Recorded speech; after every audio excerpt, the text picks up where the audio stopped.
Mr. Chair, you're alive.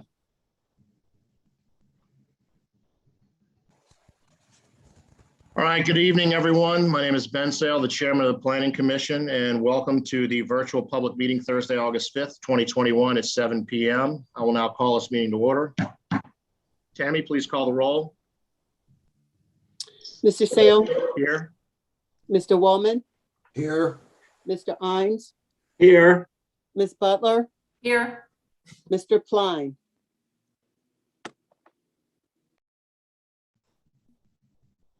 And Mr. Pline is out on other issues at the moment.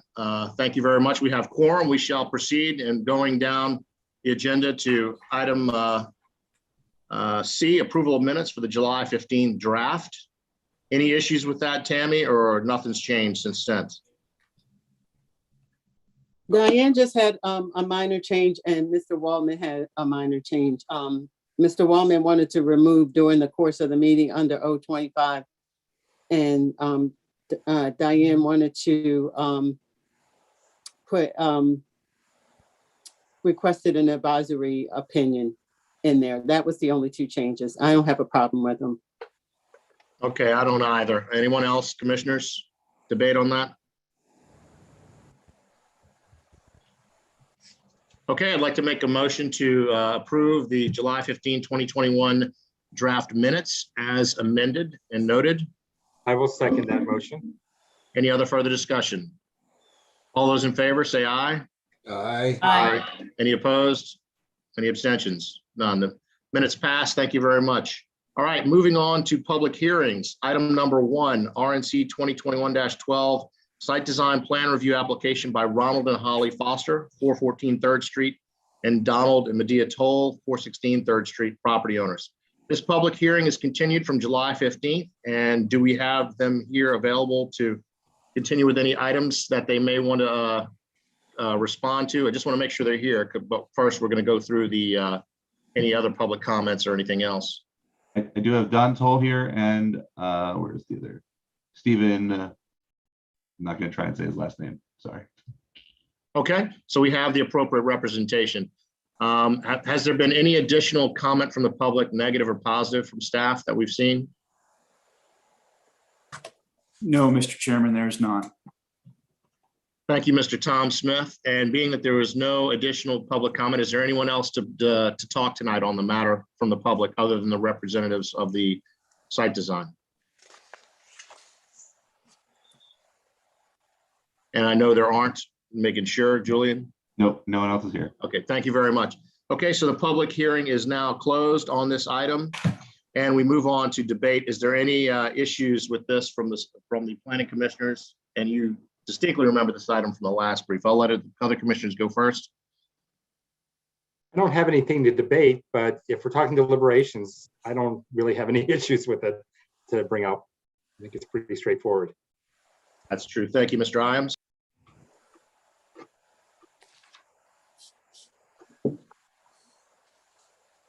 Diane, Bob, anything? Nothing. Nothing. And nothing. I'll move to approve. That's an excellent motion. We moved to approve, and I will second that motion. Any further discussion? Nope. All those in favor say aye. Aye. Aye. Any opposed? Any abstentions? None. It passes. Thank you very much. And anything to say from the applicants in conclusion? This is Don Toll. I just want to thank you all for your consideration and really appreciate everything. Thank you very much for your patience in the process. Okay, we will take care of that issue administratively afterwards. And now we're going to move on to item number 2, the waterfront maritime zoning districts uses for the purpose of requiring certain annual reporting in maritime and non-maritime uses, yada, yada, yada. The public hearing is continued from July 15th, 2021. Lots of stuff has been presented online, and you track it and to the commissioners, and we reviewed that as well as many public comments, mostly all in favor. There are some dissent for some little items in there and some major. So we'll talk about that tonight. First of all, what we'd like to do is go over what the changes to the amendments are from staff in that presentation. And the reason why I want to do that first before going into public comment is because that will allow some of the questions that were already maybe going to be asked to be answered. So we get that information out there. And also the public giving comment today will be able to comment on that as well. So if we could get that done first, that would be appreciated by staff. And before you start, staff, I want to let staff and everyone else know, please, in the efforts of time, keep it succinct and try not to repeat things we've already had presented in the last. And also when people give their presentations for the public comment, if somebody's already mentioned the issues you were going to say, just please be in agreement really quickly and don't go into depth. And we will remind you of that once we do that. But staff and the presentation first. Thank you very much. And is Julian. Eric Lashinsky available to pull up? Yeah, the I'm slide? here, Julian. Can you give me access to? And while Eric is pulling up those slides for the commission, in the interest of time, we will get going. Well, first of all, you have before you this evening both the Maritime Task Force report, Strengthening the Industry, and 02521, the zoning ordinance, which has been introduced by 8 council members and the mayor. This ordinance incorporates the conclusions from the task force report for zoning, and there are 2 other items in your Maritime Task Force report on page 50 and 51. This is for the public as well. There's a very detailed implementation program which identifies, in addition to the zoning component, which is what we have this evening, the entire water access strategy, the study, the funding, and the policies. That is underway. And secondly, a maritime industry fund and recruitment strategy, and that is underway and being handled by economic development staff. So with that said, this first amendment, Eric prepared in response to the commission's discussion on July 15th. And that is, if the commission decides to add as an amendment that new restaurant uses which front waterway yards must provide public access, we offer some language to the commission very briefly. It is language that requires access. It does not require parking, but it does require that clear signage denoting the pathway and the access be available. Next slide, please, Eric. Could I, okay, go Sure, on. Bob, Go stop. on. Yeah. Bob, did No, go on. I don't want to interrupt. I'm sorry. Very quickly, the next few items are strictly technical amendments for clarification and consistency.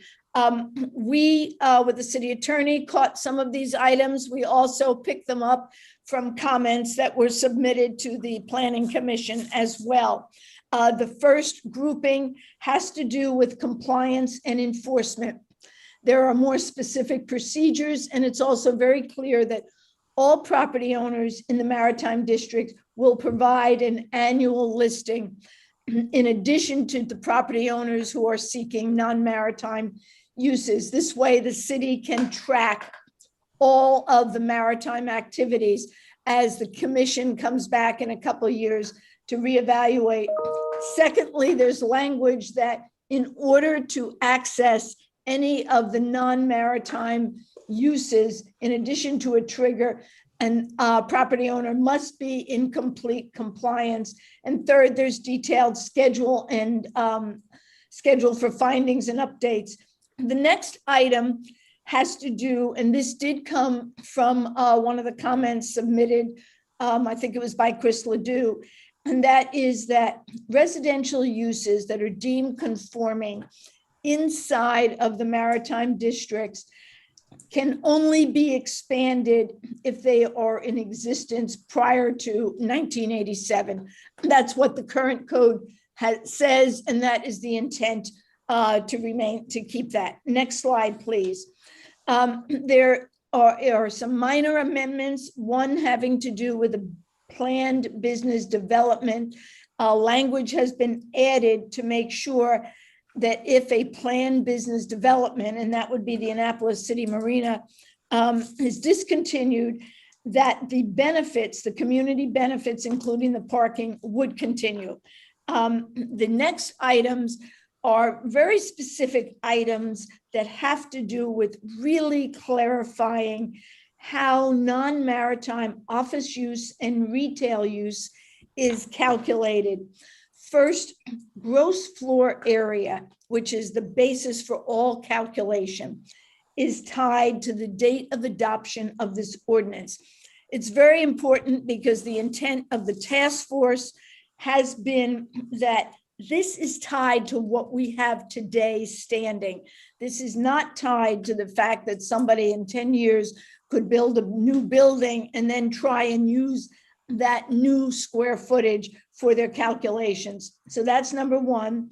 Number two, in the WMM district, the 30% that currently is available to property owners with triggers is calculated today based on the gross floor area of a development lot.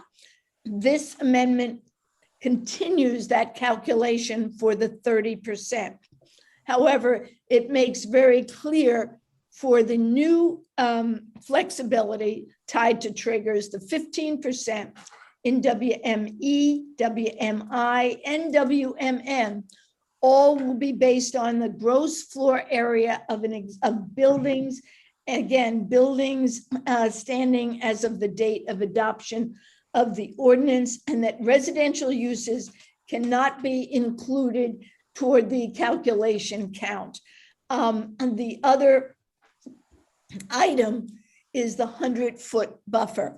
Right now, there is a waterway buffer in all of the districts, and language has been added to make it clear that any new structures after the adoption of this ordinance, that there cannot be any non-maritime uses in the waterway buffer.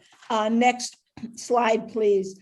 The water access calculation also will be based on the gross floor area of buildings. So everything new, water access, the 15%, all is very clearly based on the gross floor area of buildings, not including residential.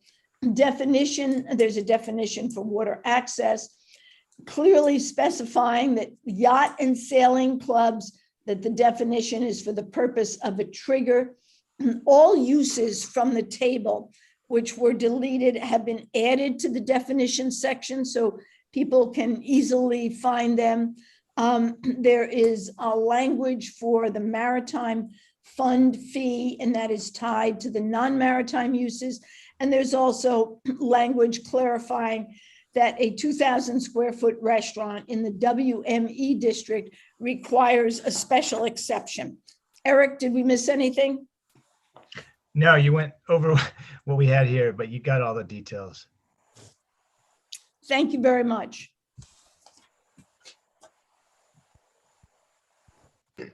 Okay, thank you for that. Staff, anything out left? Okay, what we'll do now is go into the public comment area for people that have actually shown up to give testimony tonight, and we need to limit it to 4 minutes, and you will get a minute warning at the 3-minute mark. And if we go over that, we're going to have to cut you off. So please, we'll give you a warning, but we'll have to cut you off because we are pressed for time with a lot of people to give their testimony. And this is what we usually do. We time it and give them their due. So if we could go over to staff for the first person on the agenda for public testimony with Maritime Task Force for public comment. Yeah, first we have Pete McDevitt. Yes, hi, good evening. And thank you for the opportunity to speak with you. As you did hear, my name is Pete McDevitt. I'm a retired naval officer, a local sailor, and a resident property owner here in Annapolis at 202 King George Street. And I'm also a member of the Maritime Task Force. To be honest with you right now, my biggest concern as a resident is that we do nothing after 34 years and lose this momentum we have. And I mean to do nothing for the reasons that I'm hearing and reading about in the newspaper, such that it's an election year or there's not enough substance in these recommendations or the perception of inequities within the task force process. And it's been a learning process for all of us. And I know I've learned a tremendous amount from folks you've heard from many times, such as Rod Jabins, Susan Zellers, Mike Tomasini, and at other meetings, Cardi Templeton. Consensus is what this task force has been all about. And I'm not sure what more you could ask from a civic group. Is the process perfect? Nothing is, but these recommendations help to improve and in some cases preserve the current state of the maritime industry. It moves us in the right direction and gives us a new foundation from which to make improvements in the future. So lastly, I ask that you move forward with these recommendations and take advantage of this great opportunity we have. Thank you.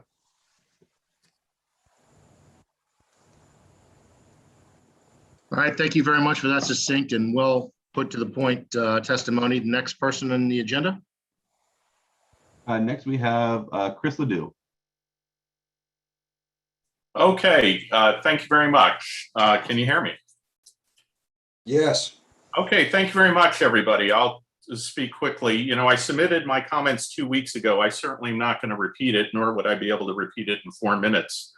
I was not a member of the task force, so to some extent, this is my task force. So I really appreciate the opportunity to submit the materials I did and all of the conversations I've had with many of the people on the task force and the maritime owners. And I'm really humbled by the fact that maybe a lot of these amendments that are coming in are maybe because of some, thought-provoking points I brought up.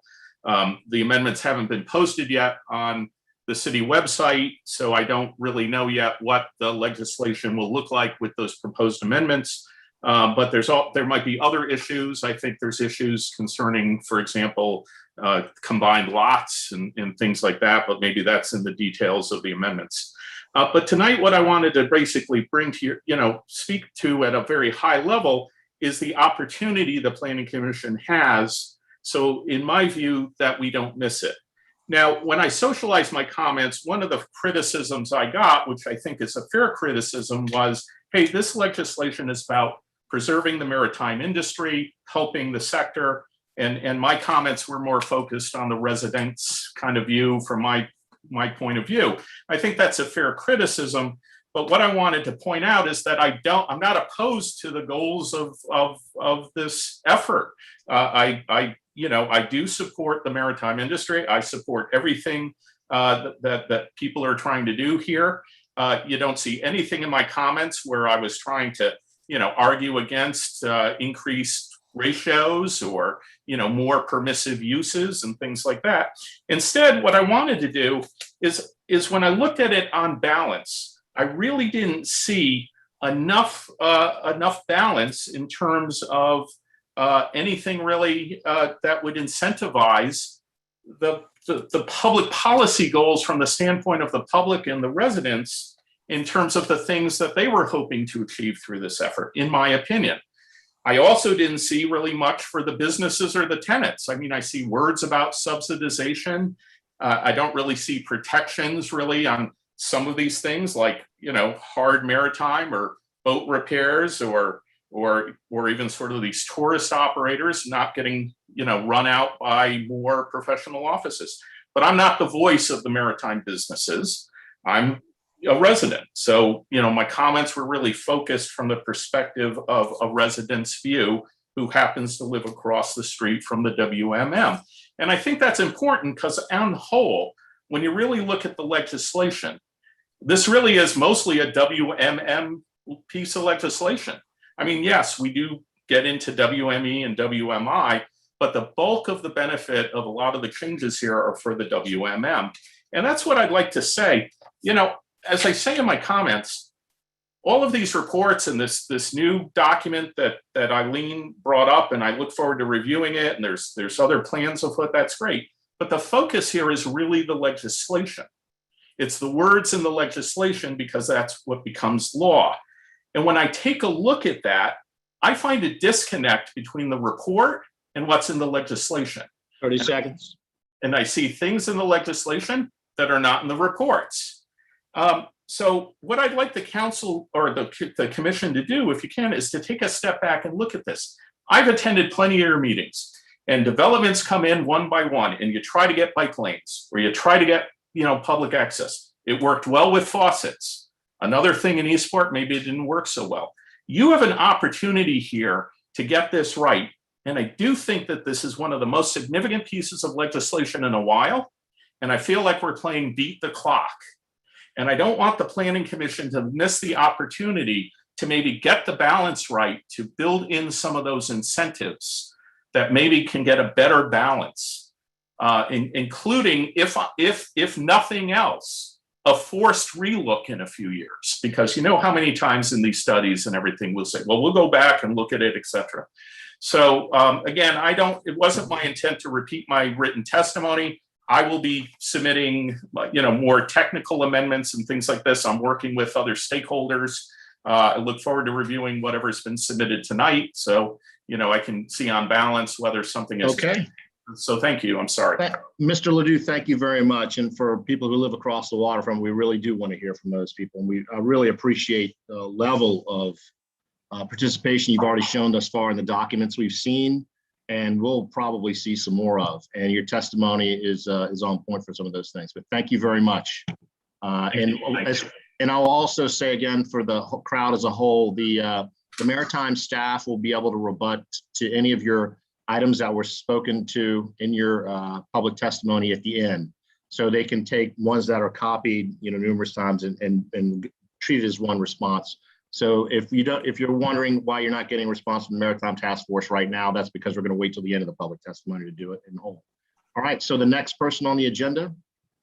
Yes, Mr. Chair. The next person will be Charles Hernick. Hey there. Thanks everyone for providing me the opportunity to speak this evening. And my testimony is on behalf of the Board of Directors of the Eastport Civic Association. I would like to thank the members of the Maritime Task Force for the time put into this important planning process. Brought together a lot of folks and certainly worked with the Eastport Civic Association through parts of it. To be able to read my full testimony in a handful of minutes is not going to be possible, but I do encourage you to read through it.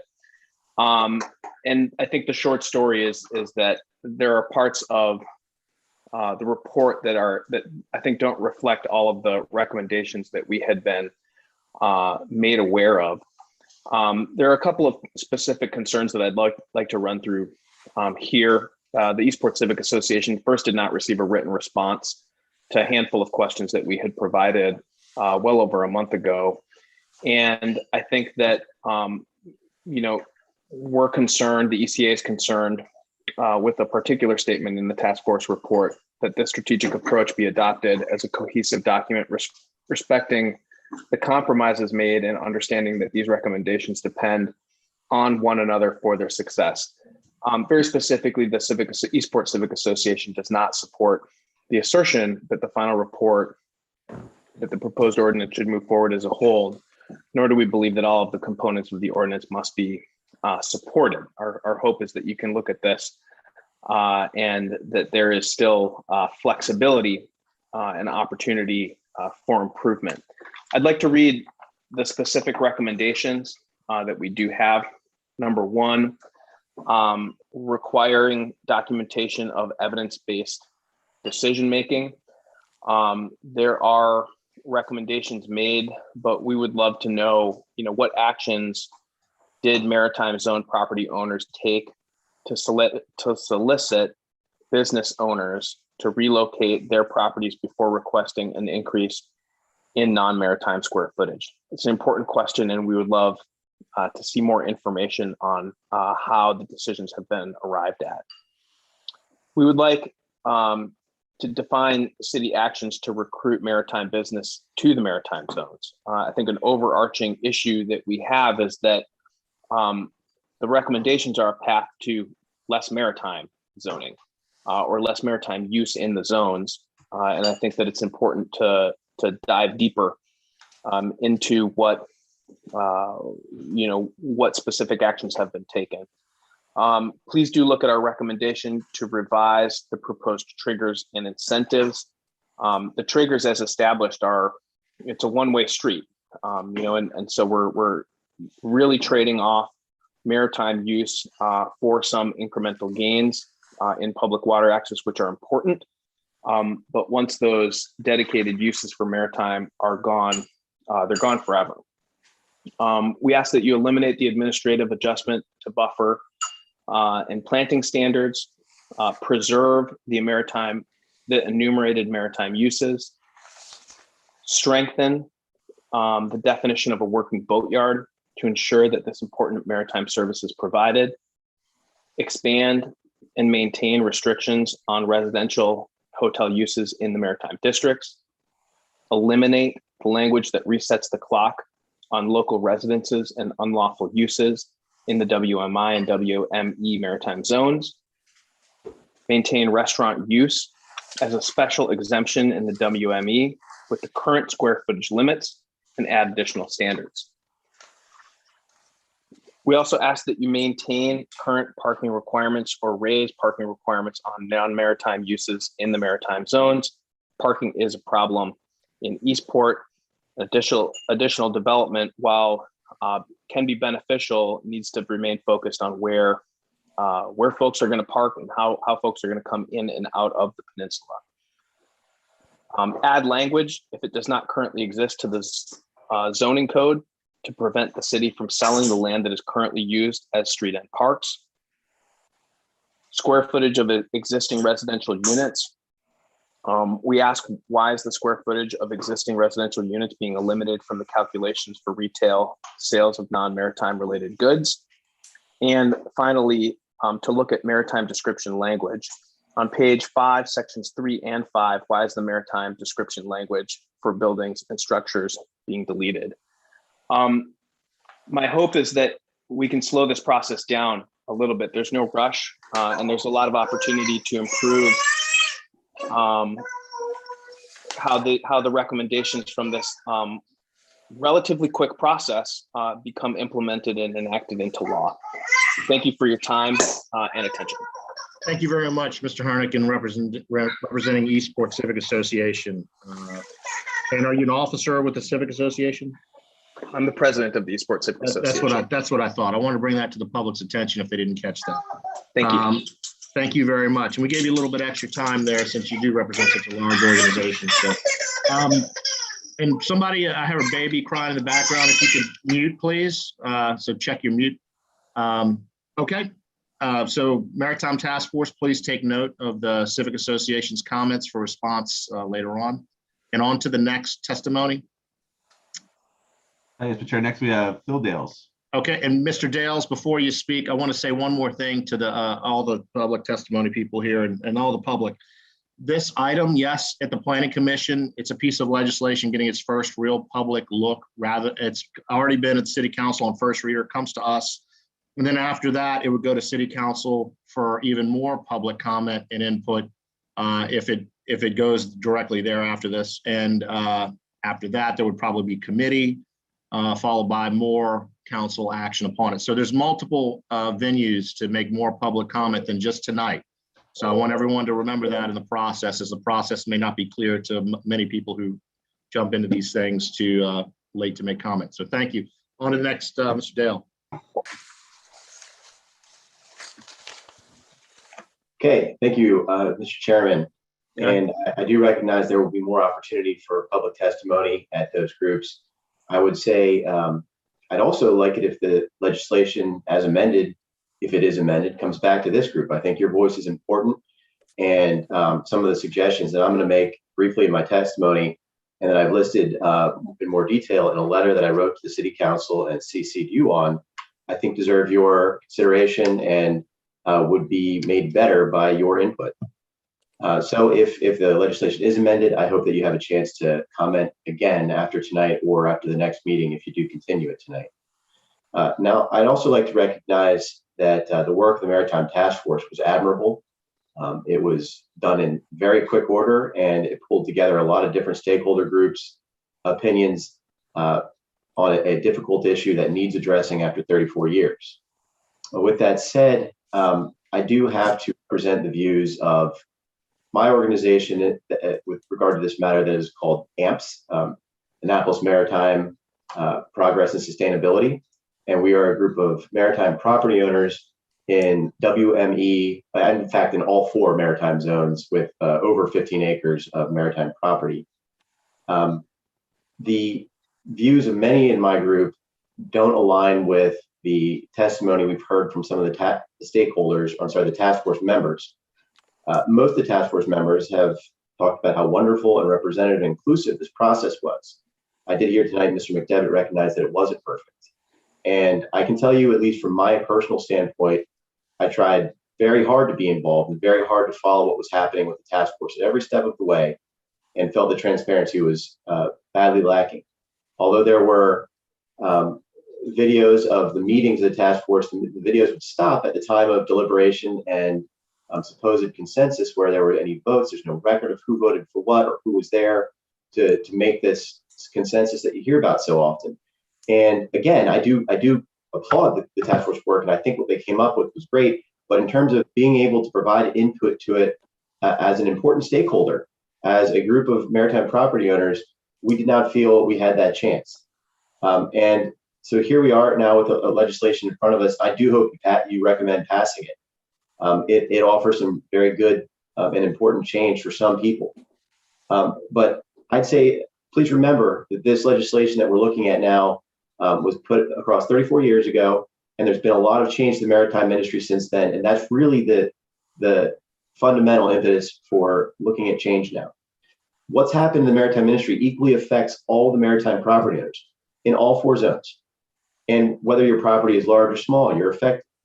So undeniably, what you've got in front of you in this ordinance will very much help large property owners in the WMI and most especially the WMM, where you'll have up to 45% non-maritime for properties that are large enough to provide the triggers that they've chosen. But there isn't a lot of analysis in the report as to why those are the only properties that should be benefited, or as to why the triggers are what they are.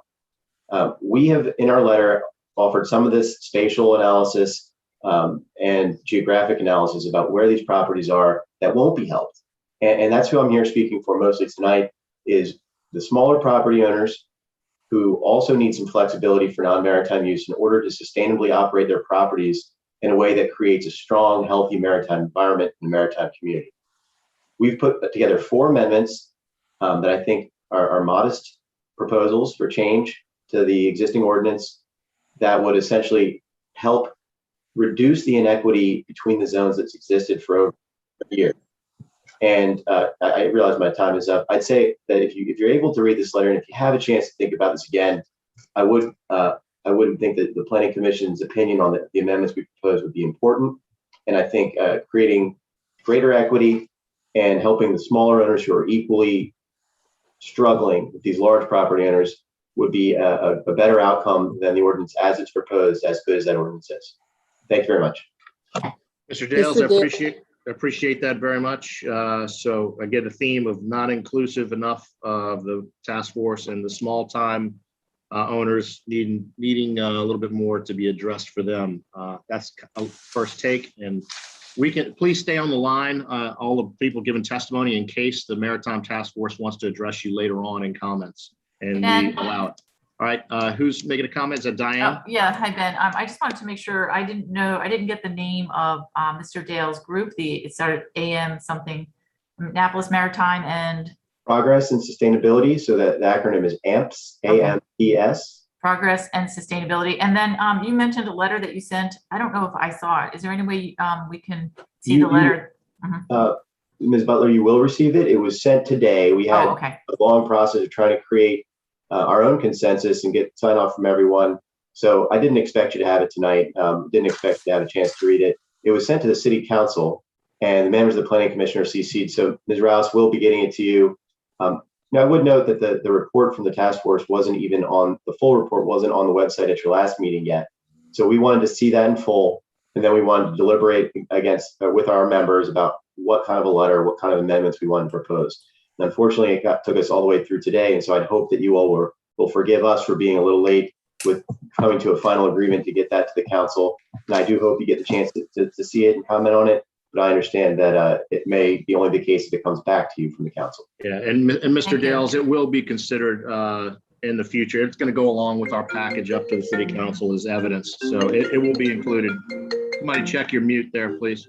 And Mr. Dales, one last question. When was the AMPS created, that group?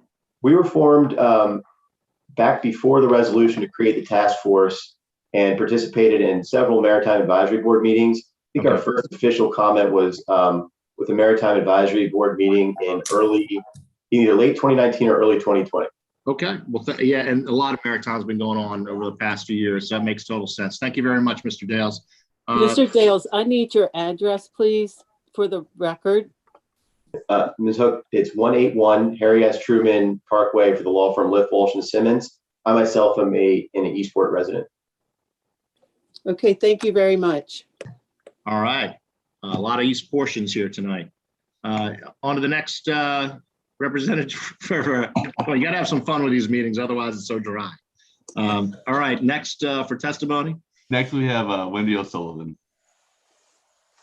Good evening, all. Hi, Wendy O'Sullivan. I'm the superintendent from the National Park Service Chesapeake office. I'm happy to be here tonight in support of the Maritime Task Force report and the really the multi-month, almost half a year effort to pull in the issues, ideas, challenges, and opportunities. Yes, no problem. To re-engage, to refresh and take a look at our entire city and its connections to the water. I'm here to voice support for upholding, sustaining, and maintaining our maritime industries in Annapolis. I'm also here to support the phases that are to come related to the public access components and recommendations under the report. I'm here to share a commitment that the National Park Service has made. We are bringing on board a sister federal agency to partner with us and with the city. They're called the Volpe Center under the Department of Transportation to help with the part of the recommendations in the report related to taking a comprehensive approach to the public access planning and opportunities with really purposefully engaging the public in that process, purposefully coordinating with our historic and purposeful maritime industries across the 4 districts, and also to have an eye on resiliency as well as equitable access. So, just really encourage the commission to move this process forward, keep the momentum going, and to know that you have an ally here in both spirit and the ability to bring some expertise from across our sister agencies. Thank you. It's fantastic, Ms. O'Sullivan. Can you state your position with the National Park Service? Sure. I'm the superintendent of the Chesapeake office for the National Park Service and run a program known as the Chesapeake Gateways and Water Trails Network. Exactly what we need here. Thank you very much. I need your address, Ms. O'Sullivan, please. Our work address just changed, and which is also partly why I am so personally and professionally committed. We were right in the Maritime District in Eastport, but because of changes in our leasing requirements within the federal government, we're now, our address is 1750 Forest Drive in Annapolis. Thank you. It's almost like the legislation could directly affect your ability to rent a building or something. So no need to recuse yourself, but thank you, Ms. O'Sullivan. No, it's climate change that is affecting our ability to rent. Oh, wow. Yes. That's another note that Diane will be interested in as well as all right. Well, thank you, Ms. O'Sullivan. On to the next for testimony, please. Yes, next we have Cardi Templeton.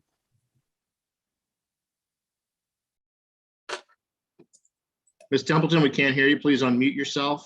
Cardi Templeton. Hello, can you? Yes, we hear can. me Yeah. now?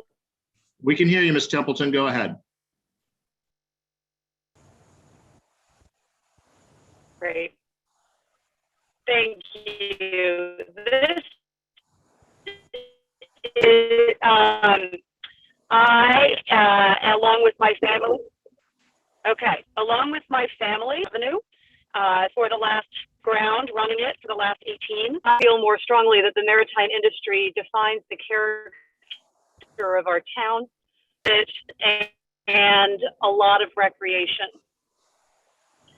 I was a grateful and honored participant in the task force, and I want to reassure all of you, if there's any doubt, that sustaining the industry and making sure that the properties are viable so that they can continue to offer good space for the maritime industry were the highest priorities for us. I would encourage you very much to support this legislation. It was a lot of discussion among members of the industry who own properties, members of the industry who are renters of spaces, as well as residents. And I think you will find that what we are posing is a step in the right direction to help some of the vacancy that we see in the maritime. Don't think at all that it will be hurting the industry. I think, in fact, over time, we may want to do more.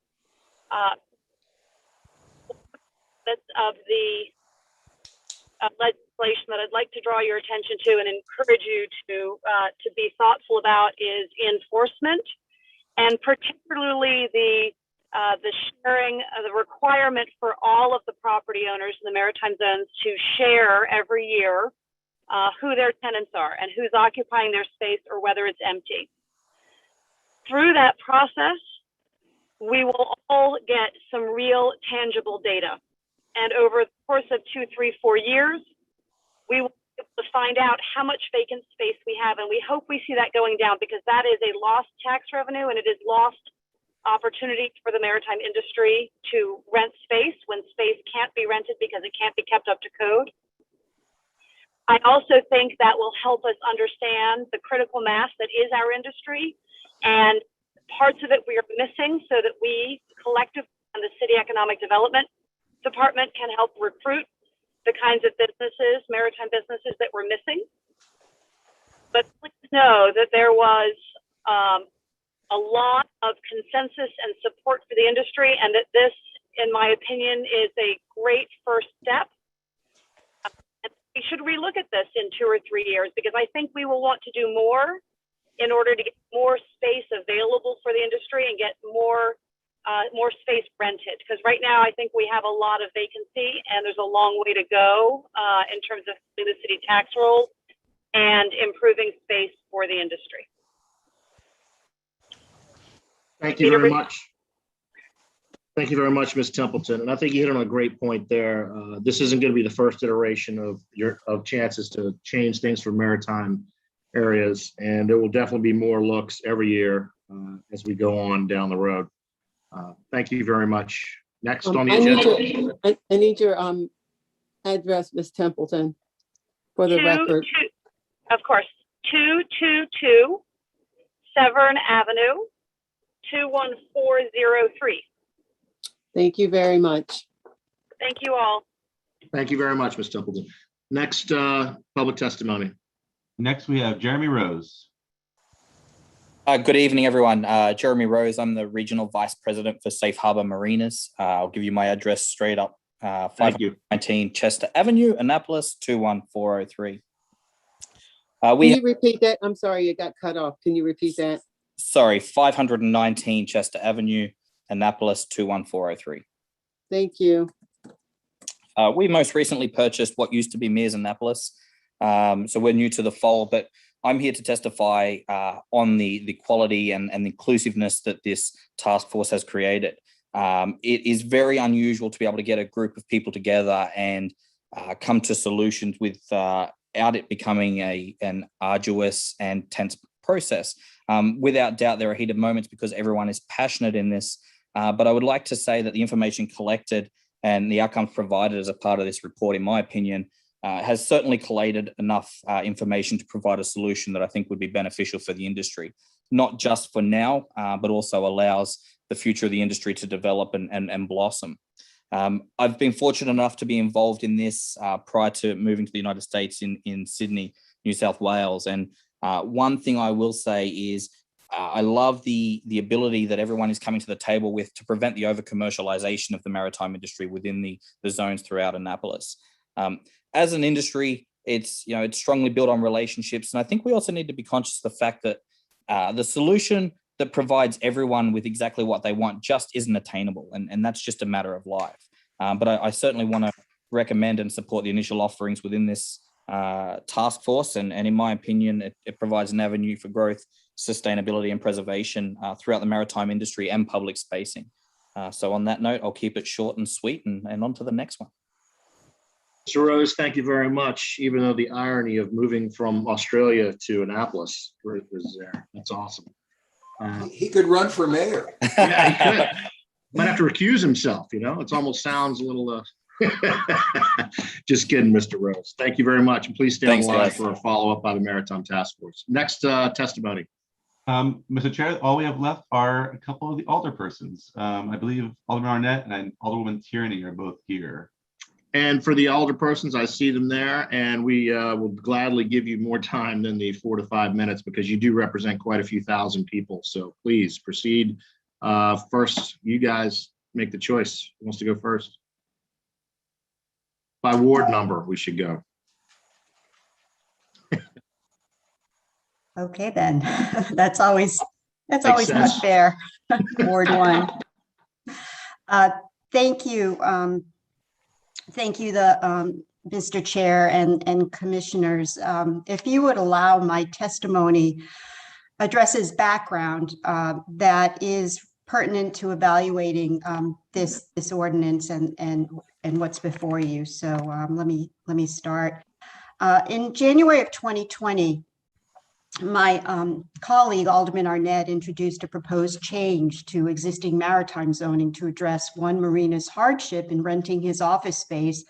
The ordinance changed professional office from a special exception use to a permitted use in the waterfront mixed maritime district in Eastport. The impact of this change would be that a professional office would not need approval from the Board of Appeals to locate in the maritime district.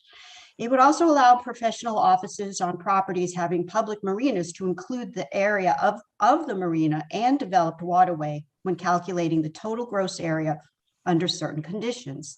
And it also changed the parking requirements to be less strict. It was a substantial change circumventing established use ratios. The ordinance was withdrawn a full 8 months later as it caused a strong reaction with the competing maritime community. This was the inevitable consequence when we don't have a plan and accommodating one user without any consensus. It could also be called spot zoning. The good news is that it created a task force primarily charged to ensure the maritime industry sustained health and viability in the face of competing economic pressures. The resolution enabling the task force spoke specifically of the timing as ripe for this comprehensive review as the city was finalizing a new comprehensive plan that would incorporate the maritime plan for the respective maritime zoning districts and maritime industry within the city. It also was tasked with providing short-term and long-term recommendations for legislative changes. The ordinance before you, O25-21, includes these immediate legislative changes to accomplish the goals set out in the task force report also attached. It was in the spirit of compromise and economic reality that resulted in a consensus report meeting its charge. The task force knew the tipping points for each district that would be catastrophic to the maritime industry. They held fast to the spirit of the industry by locking in necessary triggers that a marina would have to have before offering any reduction in uses. Economic survival was considered without jeopardizing the authenticity of each maritime zone. The task force said no to those who wanted too much and yes to those that needed reasonable flexibility to compete in the high market real estate.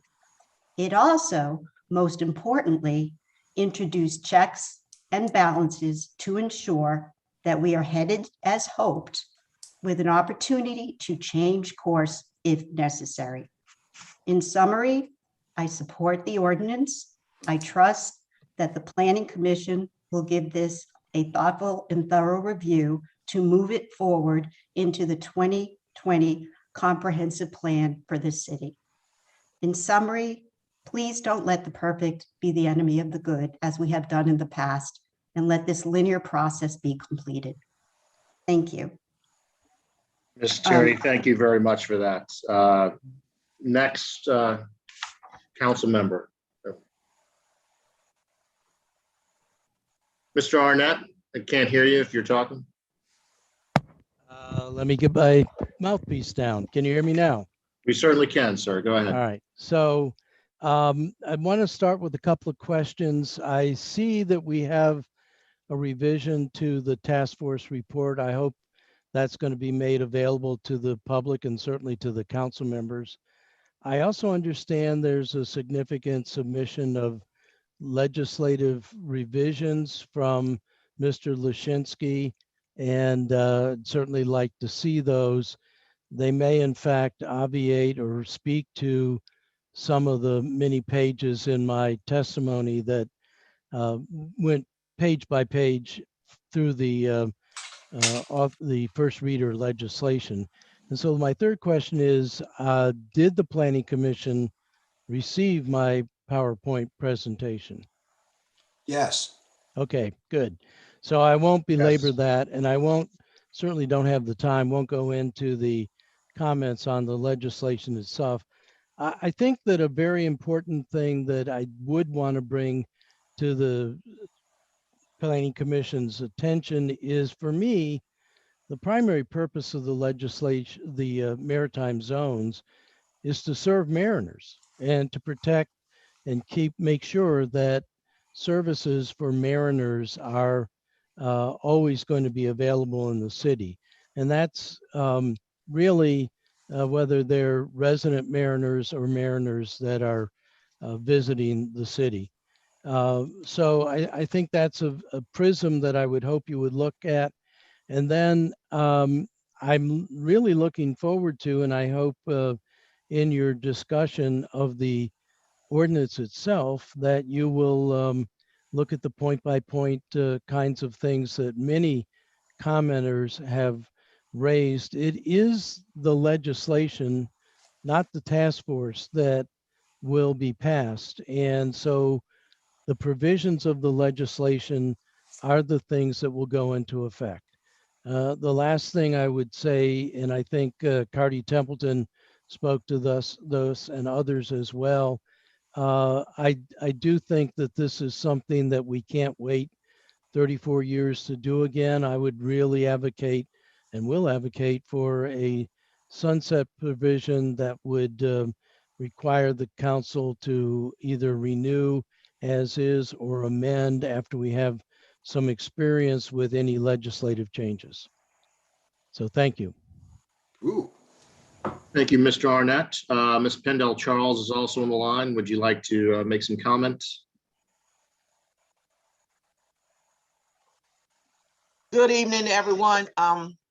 I'll support what my colleagues have indicated. They're much closer to the issue than I am. And so because of their expertise in this area, I would support the legislation as well, and what Alderman Arnett and Alderwoman Tierney have said. I'm mainly here tonight for the CBA's issue. Thank you very much. Thank you very much, Ms. Pendell Charles from Ward 3. Any other council members I'm not seeing here? Mr. Chair, that is everyone. Okay, and no more public testimony dialed in? Correct. Okay, wonderful. We have had quite a bit of public testimony, both written that we have received and gone through as commissioners and read already from online submissions, and also done in person.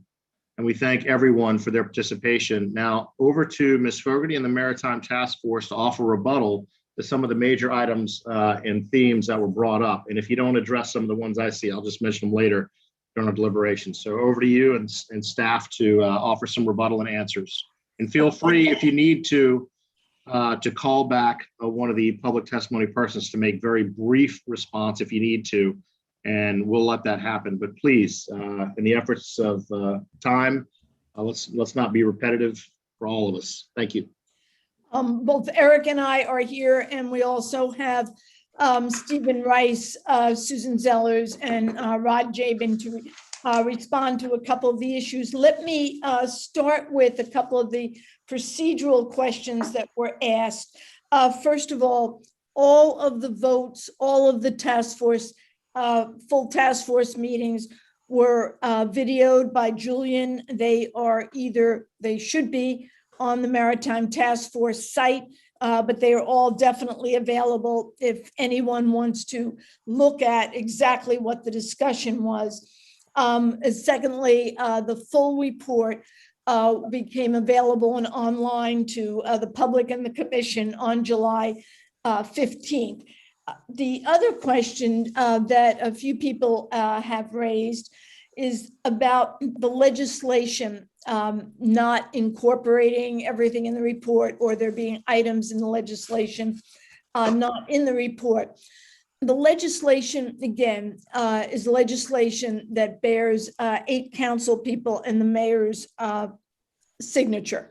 With that said, the legislation incorporates, we believe, everything in the report that is related to zoning. Again, I would say that the water access that Wendy discussed, and the whole maritime recruitment strategy and maritime fund, which Stephen is here and Susan to discuss in great detail, which is underway. They are all part of, it's really 3 prongs. So all of the zoning that was in the report is in the legislation. With that said, there were a couple of references to whether there were items in the legislation that people didn't see in the report. The legislation is really finely crafted, or not so finely crafted legalese.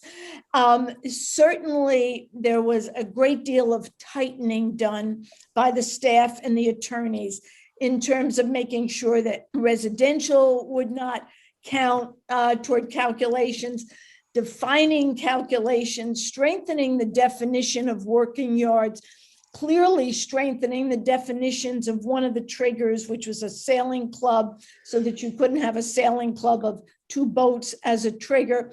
There's also, again, references to a building in a waterway yard becoming conforming, that would be the city marina, as well as language about protecting the waterway yards. So the items that were not in the report, we believe, by and large, are very specific. We think in almost all cases, they strengthen the ordinance, and they are necessary for a consistency perspective. So those were the procedural issues.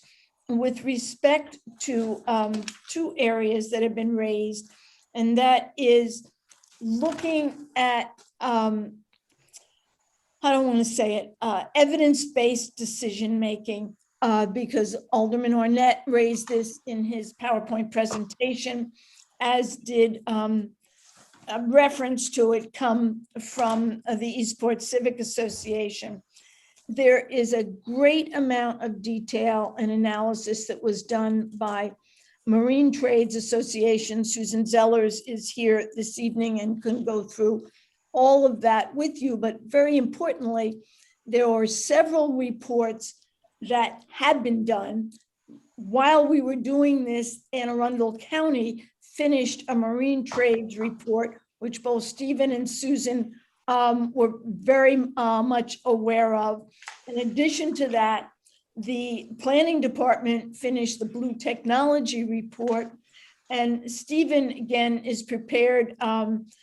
Stephen, if you'd like to just take 1 minute to touch base on the kinds of, because it was also questions about what is taking place in the marine for the Maritime Industry Fund. If you could just spend a minute touching on that, either you or Susan, and then I'll get to the next question. So I guess I'll start with the industry fund. The plan for the fund, or at least the recommendation, is that 1/3 of the fund balance or proceeds would go towards recruitment of businesses. 1/3 would go towards the retention of businesses, and 1/3 would go towards business expansion. From a process standpoint, of course, we're talking about maritime businesses.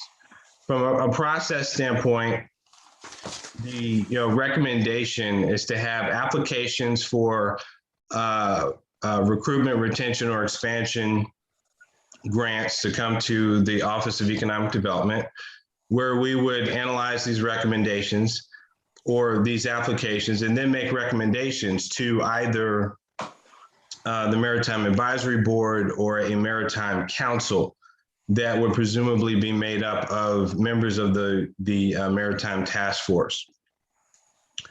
Once the council makes a decision with respect to which applications they would like to support, obviously the money would be dispersed from the Department of Finance in the city.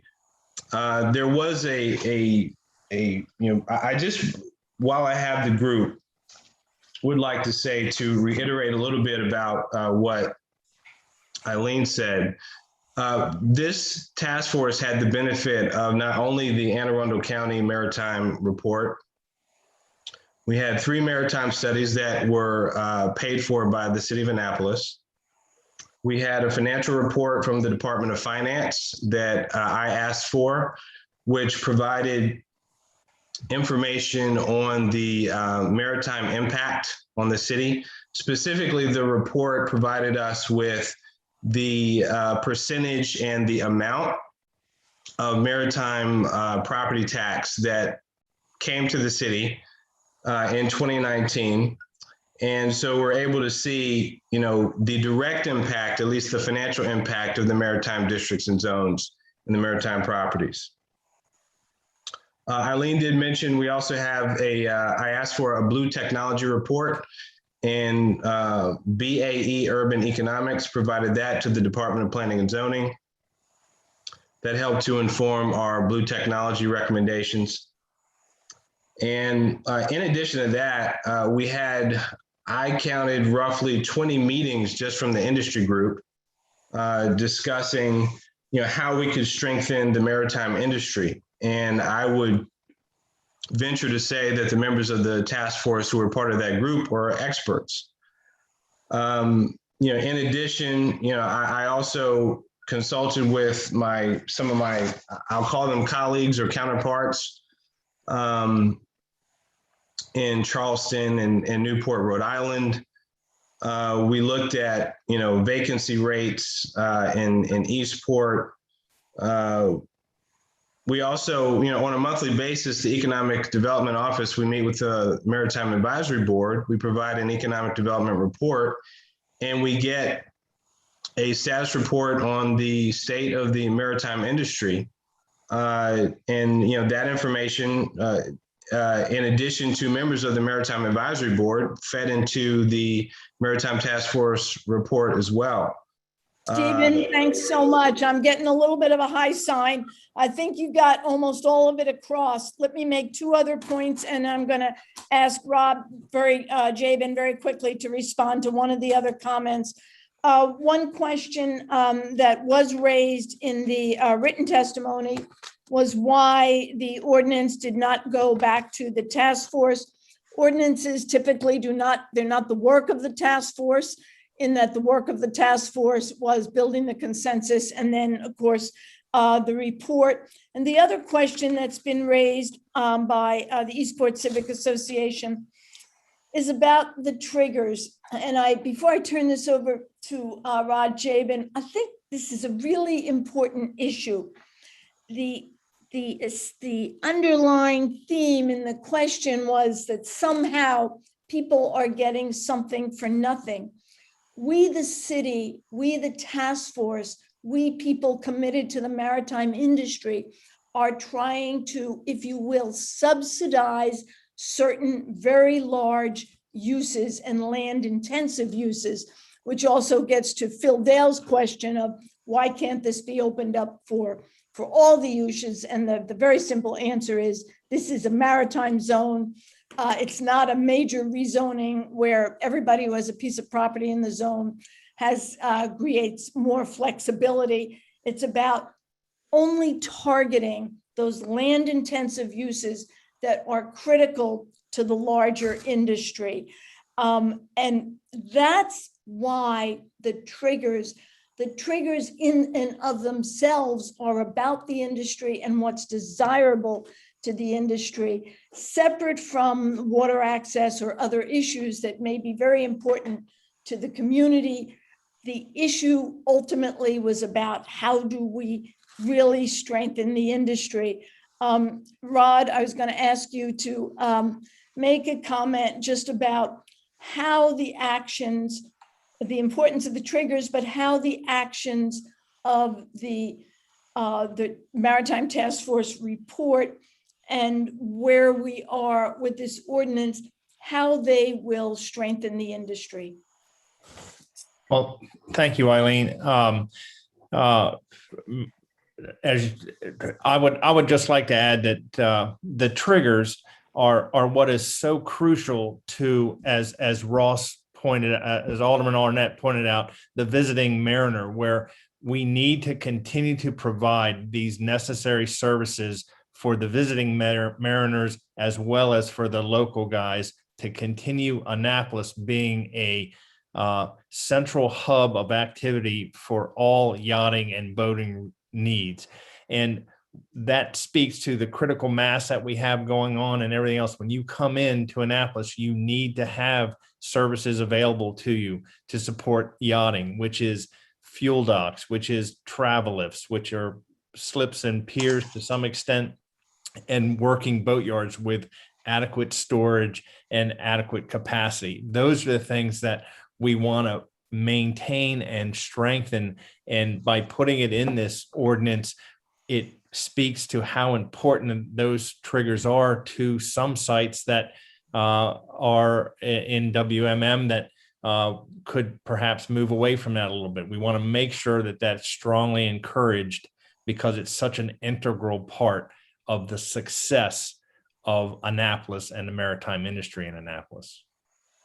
Thanks so much. And the last point I would make, and this is relative to Phil Dale's comments, there was one site in the WME, a site owned by Cole Alsop, which is a small working yard, and it meets some of the triggers, not all of the triggers, but it was definitely a working yard and the kind of use that the task force was trying to subsidize, if you will. I met with Cole, and I also met with Phil on this site, and in figuring out what 15, because we talked about whether this should go back to the task force, because that was a site that met a good much of the definition that the task force supported, that on a site like that, because it's so small, that even if it had a trigger, you were looking at only about 1,500 square feet that would result in non-maritime, and it was a de minimis amount. And so as you get into the smaller sites, it's a much more limited amount, but more importantly, the direction was clearly to continue with the direction of the existing ordinance and try to keep it primarily maritime, not dilute it, and just go after the very large sites. Thank you very much. Thank you very much, Ms. Fogarty. And for the admin, can we bring Mr. Hernick and Mr. Dales back to being able to be addressed? I want to ask them a quick question. And Ms. Fogarty, seemed to me from ECA and then Phil Dale's AMPS that they felt a little bit not included enough, like some of the people they're representing were just not addressed, or their issues weren't addressed. Is there going to be anything planned in the future between now and follow-on meetings to address them? Well, let me speak to them separately. From ECA's standpoint, again, we had 4 meetings with the task force. We offered to meet with them anytime, any place. And I think the only reference was this one memorandum that, again, would have required, in addition to all the information that Stephen provided, would have required a work item that he was not able to do. So of course, we continue to be, in addition to our 25 general workshops that we've had, we continue to be available. Okay, thank you. With respect to Old Dales, that was their situation. They, obviously are a special interest. They represent property owners. And they met as a group. I talked numerous times to Mr. Dales and to several of the people actually in that group or on the task force. So they certainly were represented. I think the issue from Mr. Dales' perspective goes back to the very initial ordinance that Alderwoman Tierney referenced. The initial ordinance was all about the property owner, the one that was rescinded, about greatly increasing the non-maritime. So I think there was an expectation based on that initial ordinance that this was really about changing the zoning for the property owners. So that, and again, several of the property owners were on the task force. The one issue that Mr. Dales raised is that for some of the very small sites that in WME, that there was not relief provided. And that was something that was probably discussed at least 4 separate working session meetings of how to do that. The size of the sites made it very, very difficult to, because there were not triggers. Some of these sites were marinas, which is not something the task force sought to subsidize. So he raised the issue, he had the access, the task force took it up, but the response was not one that supported the direction of the group. There were several other items that Mr. Dales brought up that we incorporated early on. Okay, thank you very much, Ms. Fogarty. And is Mr. Hernick on from ECA? Mr. Chair, Mr. Henrik seems to have left, but Mr. Dales. I see Mr. Dales there. Okay, so for Mr. Henrik, hopefully any additional follow-on comment. Obviously, the Maritime Task Force and Ms. Fogarty are available for you.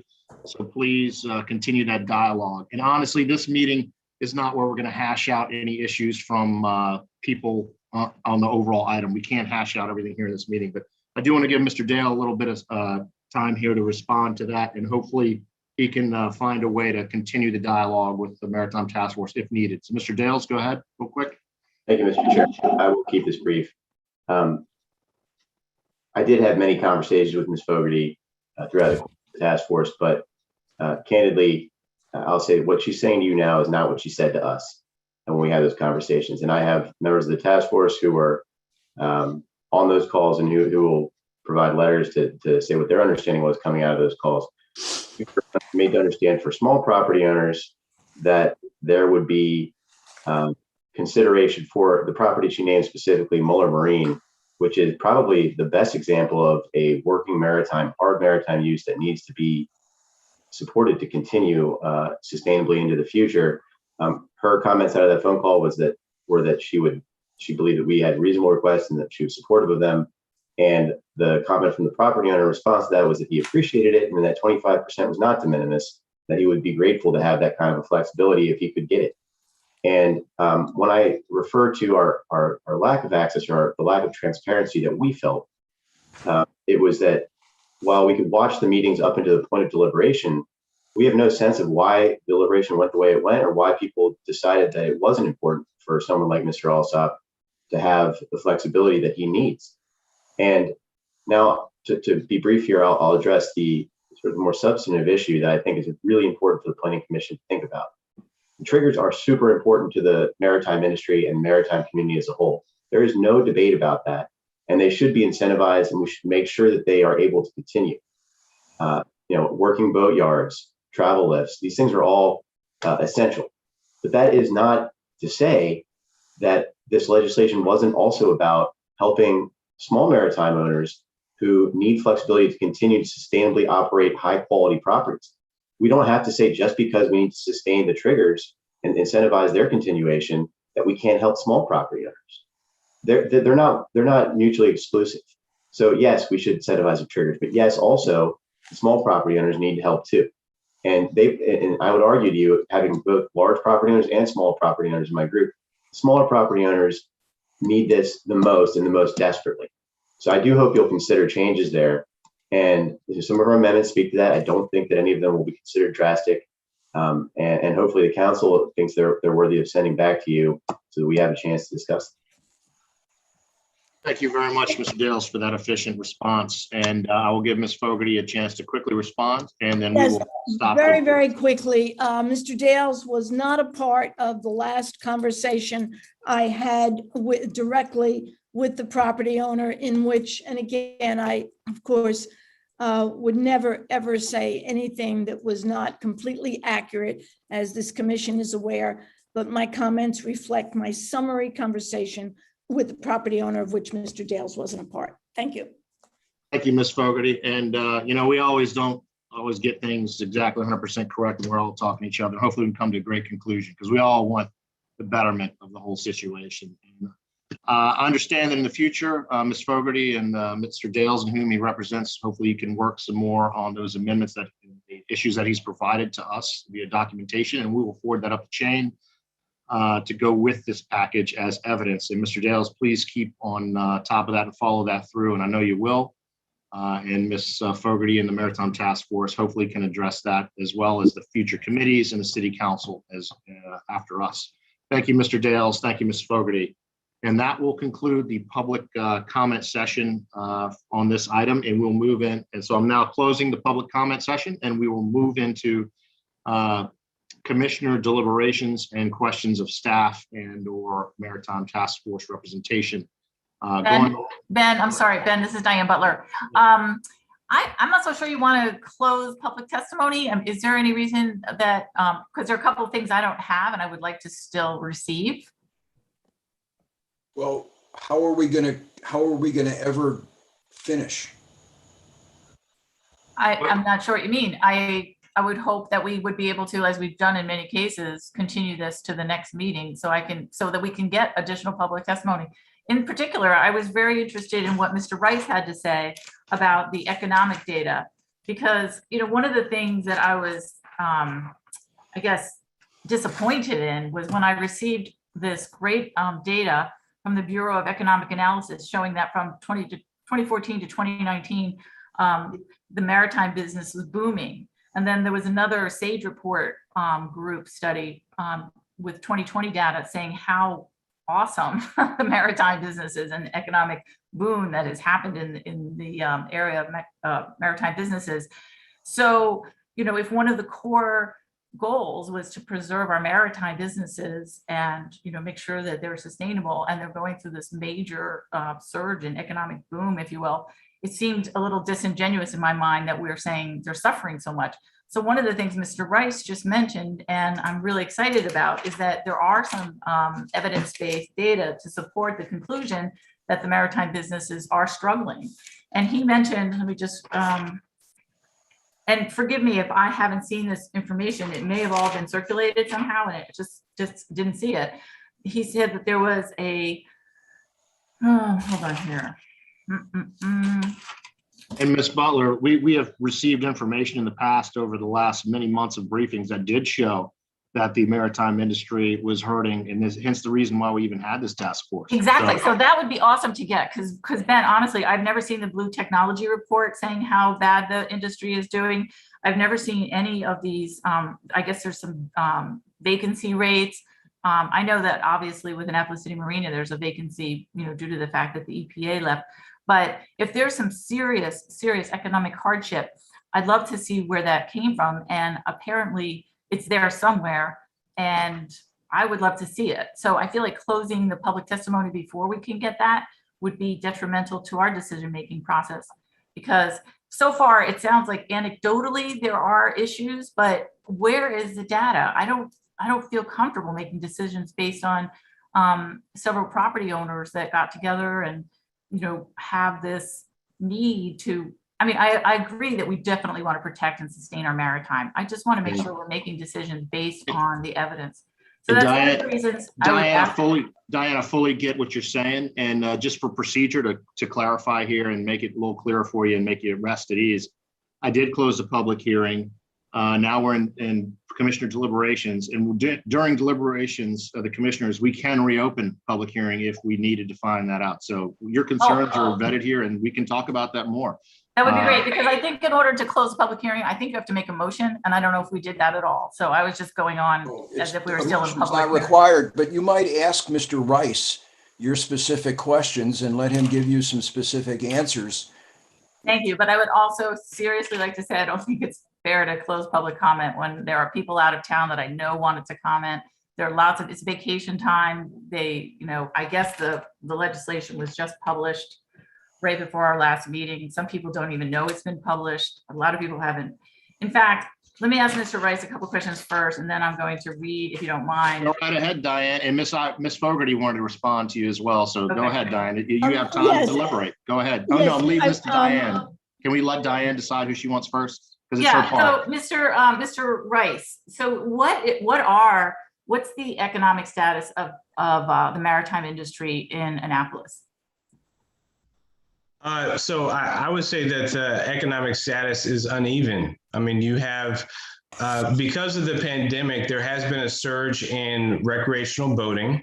There have, I would say, you know, along that supply chain, those maritime-based businesses have done fairly well. But if you look at the entire landscape of the maritime community, it's not all roses, so to speak. So it's uneven. But specifically recreational boating, there has been a boom. The evidence does reflect that because it's a safe social distance activity. And so those who are specifically in that business have done pretty well. And do you know, what was your thought after you reviewed the Bureau of Economic Analysis data? I've looked at a lot of data. I did look at that data. I don't remember the specifics, so it's hard for me to kind of, you know, opine, but I've looked at hundreds and hundreds of pages of reports over the, I don't know how, is this a 9-month process? I'm not quite sure, but I just don't recall. Alderman Arnett, I believe, brought that data to my attention. And you did get a chance to review it? I did. I just don't remember the particulars. But I mean, do you agree that it's a valid report and it was done in an empirically sound way? As I recall from looking at it, I don't remember having any issues with the methodology, if that's the question, or anything of that nature, or the analytical, you know, framework. Because the outcome seems to say exactly the opposite of what we're saying here, that the maritime industry is struggling. So I was just curious what you did to look at the evidence, which is, you know, data that's been compiled by a national economic analysis group, and, you know, did it conflict with anything that you know from looking at the city's actual performance economically? So I can definitely look at that, you know, report and analysis again and circle back, because I just don't remember the specifics. But I will say this, you know, being that as it may, it's also important for us, I think, to listen to, talk to, and, you know, feed into the recommendations in the report, you know, the perspective of those who are on the ground. Sure. And who are dealing with these, you know, issues day to day, who, from the property owners to the maritime businesses. You know, I can definitely communicate from the various meetings that we've had, some of the information that they've fed because it's just more, front of mind. And based upon what we heard from them, it's a mixed bag. So, but was there any empirical study done that you know of to come up with the statement that Annapolis's maritime business is struggling right now? We don't have a 2021 maritime study. I mean, we have I think 6 or 7 studies that help to feed the recommendations in the report, but we don't have one from that is a 2021 study. No, I don't need 2021. It's just like over the last 10 years, how's the industry doing? And I just wanted to know, because I understand anecdotally we can look at each particular yard and say, well, this has gone up and this has gone down, but just generally as a whole, these studies, empirical data say that the maritime industry is booming, and especially in Anne Arundel County. So moving on to the SAGE group, were you able to read that data, that study? This is the study that was Anne Arundel County's report, correct? Correct. Yes, I did. And what did you think of that report? That was another report. I'd have to look at the report. I'm sorry. I've looked at too many reports to remember the specifics. That's okay. I know that one of the things. Let me respond. You did say over the last 10 years. There's a 2013 study that Planning and Zoning Commission that helped to feed the recommendations and the Maritime Task Force report. And we also had a financial analysis from 2019 from the Finance Department. Oh, terrific. Can you send those to me? Absolutely. In addition to the Blue Technology study that was done in 2020. Can you tell me a little bit about the Blue Technology study? I can tell you more about that because that's something that I was, intimately involved in. Mm-hmm. So Blue Technology is I would say it's the future of the maritime industry. There are 3 areas where there is perceived to be exponential growth.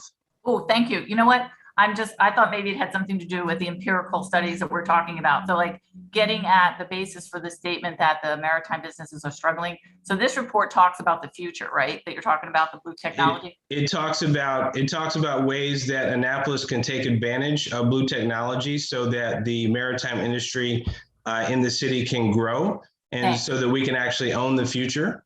Yeah, no, that sounds awesome. I was sort of getting back to the fact of like, what are we looking at empirically that shows the state of the, maritime business being so bad. So that's future. So, but thank you for letting me know that, because I've heard that, that phrase a few times, and I wasn't sure if it had to do with a study that supports the comment that we're struggling or whether it was future. So thanks for actually straightening that out. Absolutely. But the 2013 study from P&Z. So what did it say about our maritime businesses and the struggles based on that, or the economic findings there? So it's better for me, instead of trying to remember the specifics of each study that I've looked at, I will say this in aggregate if I could. Sure. So in aggregate, the economic headwinds that are facing the maritime community are multifaceted. Globalization is an issue. Globalization in large part is one of the reasons why we have less manufacturing within our maritime districts than I would say 30, 20, even 10 years ago. 10 years ago. Rising costs and environmental regulations associated with that are another headwind for the industry. Other headwinds for the industry, I would say more locally, are the fact that in South County and the Eastern Shore, they've been very aggressive when it comes to recruitment of maritime businesses away from the city. And that's a problem because we've talked about the need for Annapolis to maintain its status as a maritime hub for the Eastern Seaboard, or we have a cluster of maritime businesses so that Annapolis is a place where you can have a one-stop shop for maintenance, for repair, for servicing, for fuel, et cetera, et cetera. We have all of the components of a strong maritime cluster here, and boaters up and down the Eastern Seaboard know that they can come to Annapolis and get pretty much anything that they need. As businesses are poached away by other jurisdictions, we become less of a hub, we have less of a cluster, economic cluster.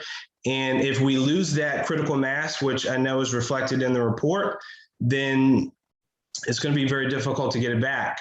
Yeah, I agree. One of the things that, in the Eastern Shore, I would say by and large, the rents are probably lower, although they don't have the cluster and they don't have the critical mass. So there's just a lot of things that are happening within the industry that are making it a little bit more challenging than in years past. And so that's the kind of the aggregate one of the takeaways from all of the reports, if you kind of look at them and compile their takeaways. Then there are also some challenges on the workforce development front, but Eileen really wants to get in, so I'll probably stop now. Okay, but before I let you go, I just have a quick question. Can you send me any economic data that you have that's been compiled that you just mentioned, like the financial P&Z study from 2013 and then the 2019 study? I will send you all of the reports that I have in my possession. Absolutely. Thanks, because I do think that helps make the argument that we're trying to make here, right? That we need to support our maritime businesses because they are really struggling and we don't want to lose them. And the comment that I think I'm trying to figure out who it was. I read so much today, but one of the comments said that we're actually giving up maritime use in this legislation. And so I loved your comment on keeping like this critical mass or a hub. And I think that is important. And so do you think giving away our maritime uses will be good for keeping that? I think that the report and the recommendations do support the maritime industry. I do. So even giving away our maritime. So let's say we make a boatyard into a restaurant and use the parking that would have normally been for boat storage become real parking lot. Do you think that at some point then in the future, if the industry picks up and a sail loft wants to move in, or let's say an inflatable repair shop, they're going to take down the restaurant that was built to add the maritime use back? Well, yeah, it's hard to predict the future, but I would say this, increasing amenities at a boatyard is something that will I think, be a positive and will have a positive impact on that boatyard. One of the things that was clear from the testimony and the meetings that we had is that, and Mr. Jabin can comment on this, the point was made that today's recreational boater or yachtsman or yachtswoman is different from the recreational boater or yacht person from a generation ago. So at a boatyard or a yacht club that maybe doesn't have the restaurant and the things for children to do, doesn't have the youth programming, doesn't have I won't say health spa, but a place for people can work out. If you don't have those kinds of amenities, then you're challenged when it comes to competitiveness, because there's an expectation nowadays that these are things that will be a part of a boatyard or a yacht club. So I think that the report talks about things that can complement boatyards and yacht clubs, and it talks about there's different language in there, but to answer your question, I think that those things would be an asset as opposed to liability. And I think that they would enhance the vibrancy of the yards. I think that it would align with today's generation of boater and yachtsmen or yachtswoman. And yes, I do think it would be a positive. And do you think that there's a difference between marinas and boatyards? There's definitely a difference between marinas and boatyards. Yes. The other thing that I would say is that from an economic standpoint, typically, maritime maritime businesses in many instances, at least from the testimony that we received, they are oftentimes they pay lower rents. Their lease rates are a little bit more generous.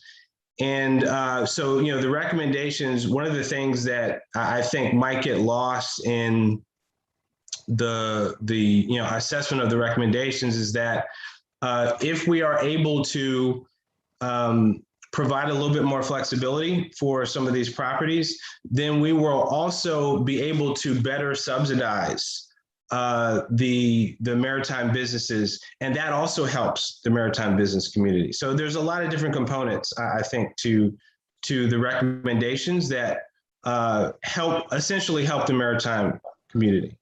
Thanks. I mean, one of the things that I thought was great about the report is that you did a great job separating, you know, explaining that marinas with slips make money. They don't need to be subsidized. And that's where those, you know, a lot of the, like, let's say we're talking about Sam's, where the restaurant is over at Chesapeake Harbor. That's a residential condo community and has a restaurant and slips. There's no boatyard there. If I need to get my boat fixed, I go over to Bert Jabin's boatyard. I don't expect a swimming pool. They have good sandwiches there. I can run in and get a sandwich, but in no event do I expect a workout center and a pool at Jabin's Yacht Yard. You know, they'll get the finest boat work done in the state. Actually, I've been up and down the East Coast, and I would put Jabin's at the top of my list of working boatyards in the country, or at least on the East Coast.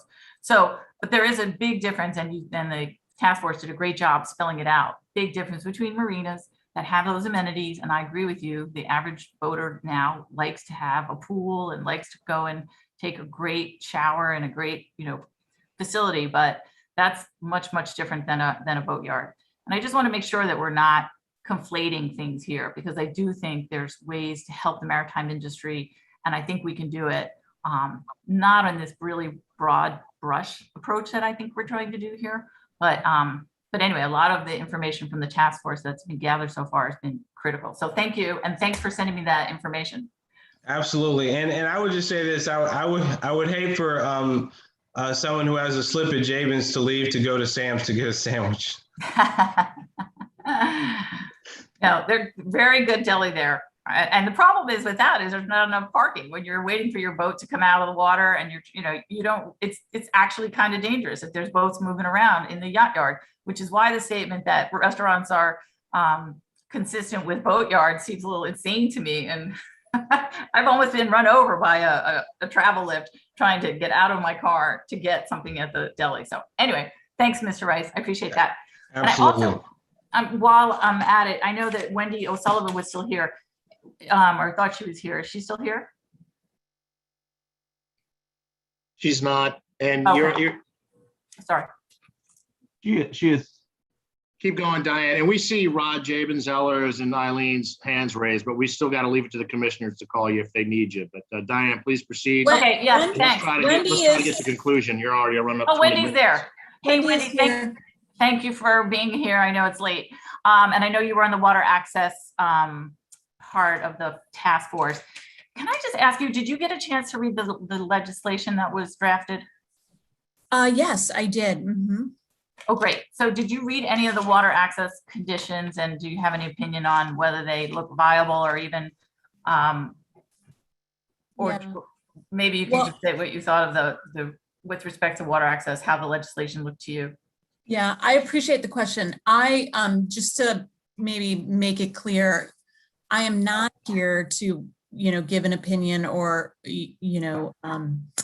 voice support one way or the other related to the legislation. So I'm just trying to, make that clear as a federal representative. That's not my role, here. So I was here in support of the, effort that the task force made and the recommendations and next steps, and how the MPS looks forward to working with the city to bring the, in particular, the public access pieces forward. And that's so awesome to have you as a partner in all this. So thank you so much. I have a couple of questions about environmental issues, and I'm not sure who to address them. Who would I address them to? Oh, Eileen? Yes. Oh, so in terms of environmental issues, I noticed that there were no public benefits that even mentioned pump out stations. And on Spot Creek here, we are in desperate need of ability to pump out. In fact, 2 weeks ago, I saw somebody empty their holding tank right next to, well, I'm not going to say where because I don't want to get anyone in trouble. But we've often waited for hours. You should say where. No, we're dealing with it. We asked the city, we told the harbor master. Harbor master said, not my deal, I can't enforce it. So now it's going up through MDE. But the truth is, when you have to wait, we just had guests in town, wait 5 hours for a pump out boat. And you can't get to Yacht Haven because the mega yachts are there. And you think that they're gonna move a mega yacht so that Diane Butler can empty out her holding tank for $5? Not a chance. So I was hoping that somewhere in this legislation, there would be something about pump out stations or a public benefit that had to do with funding a pump out boat, something. It's missing. And I have to tell you, the creeks are in bad shape, especially Spot Creek. So we do all the water quality testing, and I'm on the Eco Action Committee. So I know a little bit about this, and I'm just hoping that that's been addressed, and maybe I just missed it. So you're certainly welcome under the incentives for water access. You could certainly add an environmental incentive if that was your interest. I know Susan Zellers is here. Susan, did you have any update on anything related to the pump out stations? I know that the city of Annapolis has a pump out boat. I don't know the condition of it at this moment or if it's operating. I know they had issues during COVID getting somebody to operate it, but I know that that is there. I know there are plenty of grants, and most of the marinas on both Spot Creek and Back Creek have taken advantage of those to have pump out stations that are operable. I know Mears has one. I know Jabins and Port Annapolis and all of those have taken advantage of those. In parcel of being a clean marina, that the pump out grants are coming to those people. So I don't know exactly where the issue is, Diane, that you have. I'm happy to talk with you offline about how to make sure that the marina that you're frequenting has the grant money to get a pump out station in it. Thanks, Susan. No, it's not the marina I'm frequenting, it's Spot Creek. So if you try to get a pump out on Spot Creek on a Saturday, Sunday, or actually any day in the summer, right now it could be up to, I don't know, if they're on Back Creek. So Annapolis City Marina doesn't have an operating pump out station right now? It's sometimes working, it's sometimes not. Today it was. So let's just take care of that initially. So if you want to get with me offline, I'll be happy to see why theirs is not operating, because those are all coming through grants and should be open to the public. And if there's not enough on Spot Creek, then you really can't apply for that no discharge zone that you want, because we've got to have enough pump outs in order to have that. So we beat to the punch. So that's a good point. I think it's so, going to jeopardize but that's not part of this particular legislation, really. And it doesn't, I'm happy to help you get those pump outs that you need, because obviously we all need that. Well, I just think, as Eileen smartly advised, we could probably put it in there somewhere in terms of the initiatives or incentives, because it certainly goes. To have an operating pump out station, they have to have an operating pump out station if they're a clean marina. So let's just look at those first and make sure that that's happening. I'm just not sure this belongs in the same arena. Marina? Arena. Oh, arena. Sorry, I got it. No, I absolutely do think it belongs in the same arena. I think it's an important opportunity. We're talking about maritime businesses, and we're talking about our creeks, and we're talking about what's important to Annapolis. I think they all go together. So you want to give somebody more non-maritime space because they have an operating pump out? I would say it's an important incentive.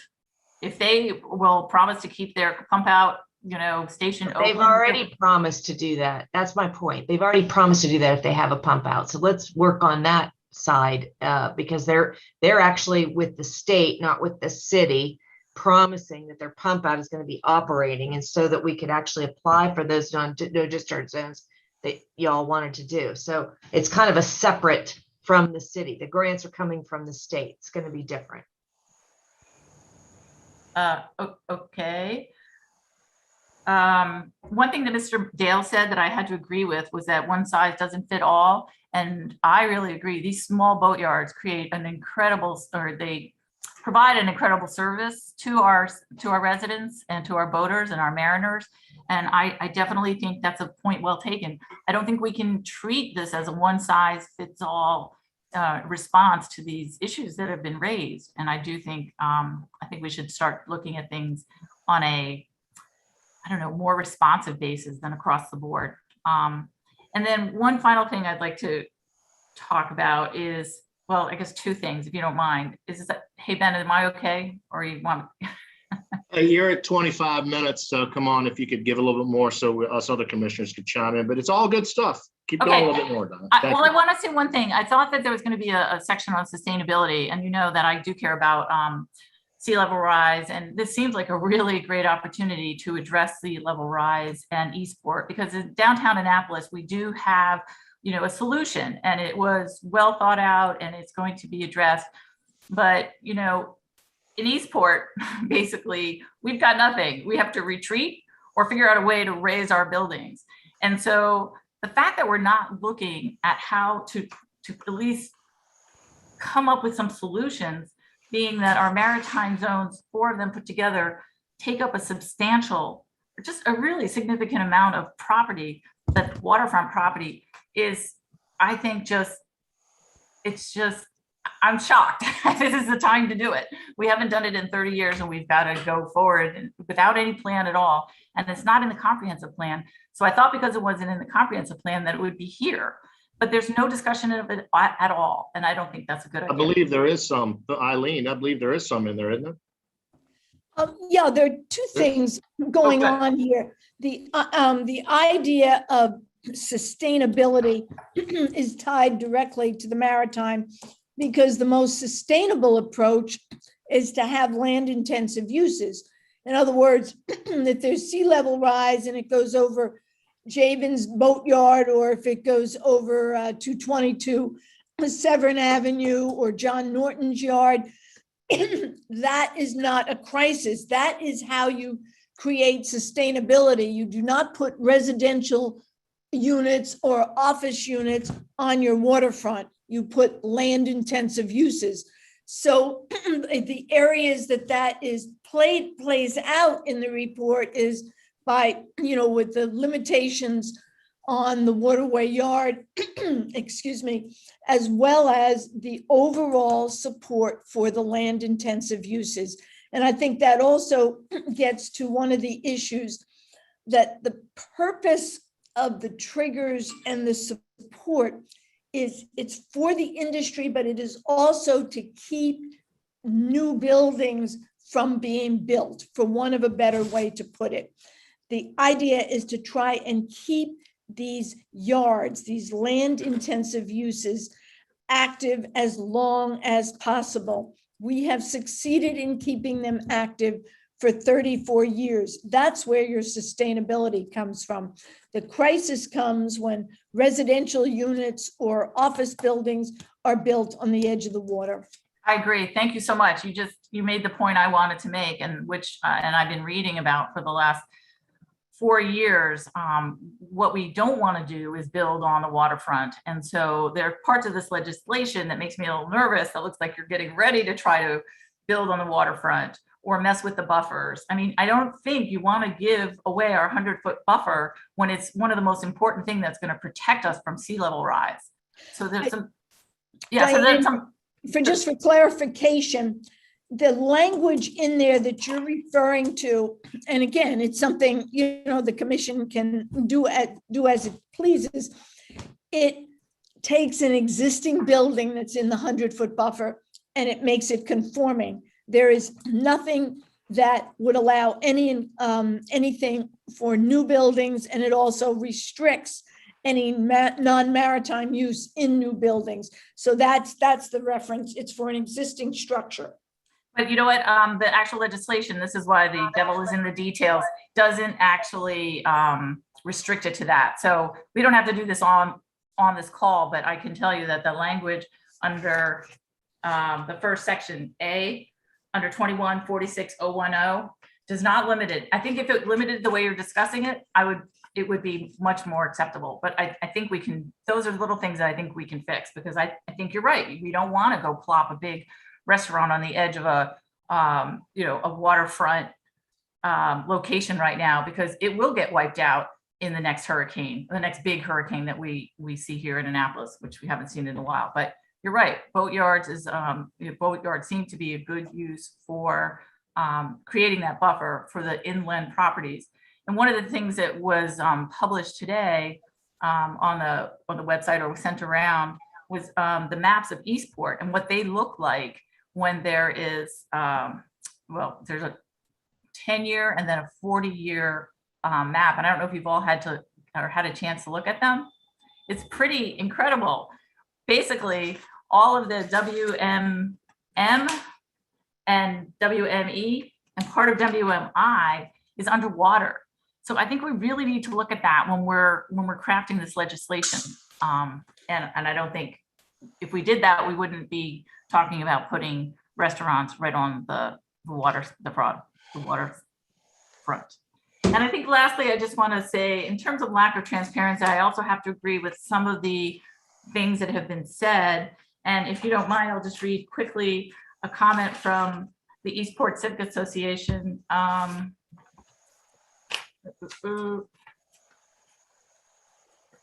Says the testimony is being submitted on behalf of 3 members of the Maritime Task Force, in addition to me. This is from Debbie Dillon, who's the vice president, I believe, of the Eastport Civic Association. So it's being written on behalf of Amy Clements, Vic Pasco, and Patrick Shaughnessy with their express support. Pat Shaughnessy is also a major maritime industry owner. He owns Far Designs, world-renowned, yacht designer. The Maritime Task Force was created to review a myriad of challenges facing maritime businesses, maritime landowners, and residents in the maritime zones, and propose solutions. We were charged with meeting the objectives of Resolution R4620 to review the 4 waterfront maritime zones, evaluate their effectiveness, and make recommendations for legislative solutions. Much of this effort was captured in the Maritime Task Force report. However, the proposed ordinance 02521 that stemmed from the task force's work was not shared with us, and we presume others, before submission. It is therefore not a consensus document, and as the final work product of the task force, we believe it required careful review by all members before submission. We are concerned that the ordinance includes proposed legislative actions that, to the best of our knowledge, were not discussed in the full task force before being included. We are also concerned that the ordinance was written focuses heavily on legislative remedies for a single interest group to the exclusion of others. We request that the Planning Commission remand the ordinance back to the Maritime Force to review for review by all its members. Anyway, I just wanted to point that out because it concurs with some other people's findings or understanding of the task force. Yeah, and So we were thank all you, and I provided that via apologize. email, so Yes, we I all apologize. received that before the meeting and read it. Oh, sorry. All right. Thanks so much. And I'm sorry for taking up so much And, time. Mr. Chair, can I very, very briefly respond? Because I fear there's, we got that letter as well, a clear misunderstanding. Now let's not respond to that. Thank you very much, Miss Eileen. Thank you very much, Miss Butler. Very thorough, and you touched on a couple things I wanted to hit, so that makes it more efficient for me. Thank you. Over to David Iams. Trying to unmute here. Sorry. Yeah, I find there's a lot of stuff that we said we'll talk about later. We'll go into this later. We'll figure out the details later. I just want to make sure that we realize, I know that we're giving recommendations to the city council for this ordinance. And that being said, I just want to make sure that we're not rubber stamping it. Because what we say if we give a rubber stamp, if we give an approval, basically it gives them more fodder to say. It gives an impression that we actually agree with everything in it. I have a lot of questions about, the transparency issues, some of the issues that were brought up by the Eastport Civic Association as well. But also I'm concerned, when you're starting to give, as we've done a lot of things, we've given some ability to the planning director to make some judgments, whether things are part of use. I forget exactly what part B. Sometimes when we give our power to the leadership, sometimes it comes with deleterious effects, which it has in the past. So I'm a little concerned about that. So we have I got a lot of information today that I haven't had a chance to read because I was working, and a lot of last minute information. So I'd like to really look at this legislation versus the report itself. I think the report has information. I think there's a lot of good, but I'm not sure about the details on some of the legislation, whether it feels so. If there's anybody who can give me a little more comfort on that, I'd appreciate it. But there's just a lot that just comes into us last minute. Okay, thank you very much, Dave. And I'm going to go before Mr. Waldman, if you don't mind. Of course. When it comes to, there was comments made regarding the industry up or down and wanting to get more reports. Personally, for me, over the last year, I've been looking the industry in the face at these meetings. They've come to work groups. They're part of the Maritime Task Force, and more than just Rod Javen. And that, so knowing if the industry is good in the city of Annapolis, I think we've gotten a good handle on that. At least I have. I don't know about anyone else, but I've heard from them numerous times. Eileen, Rod, it's in the report, and they're telling us what they need.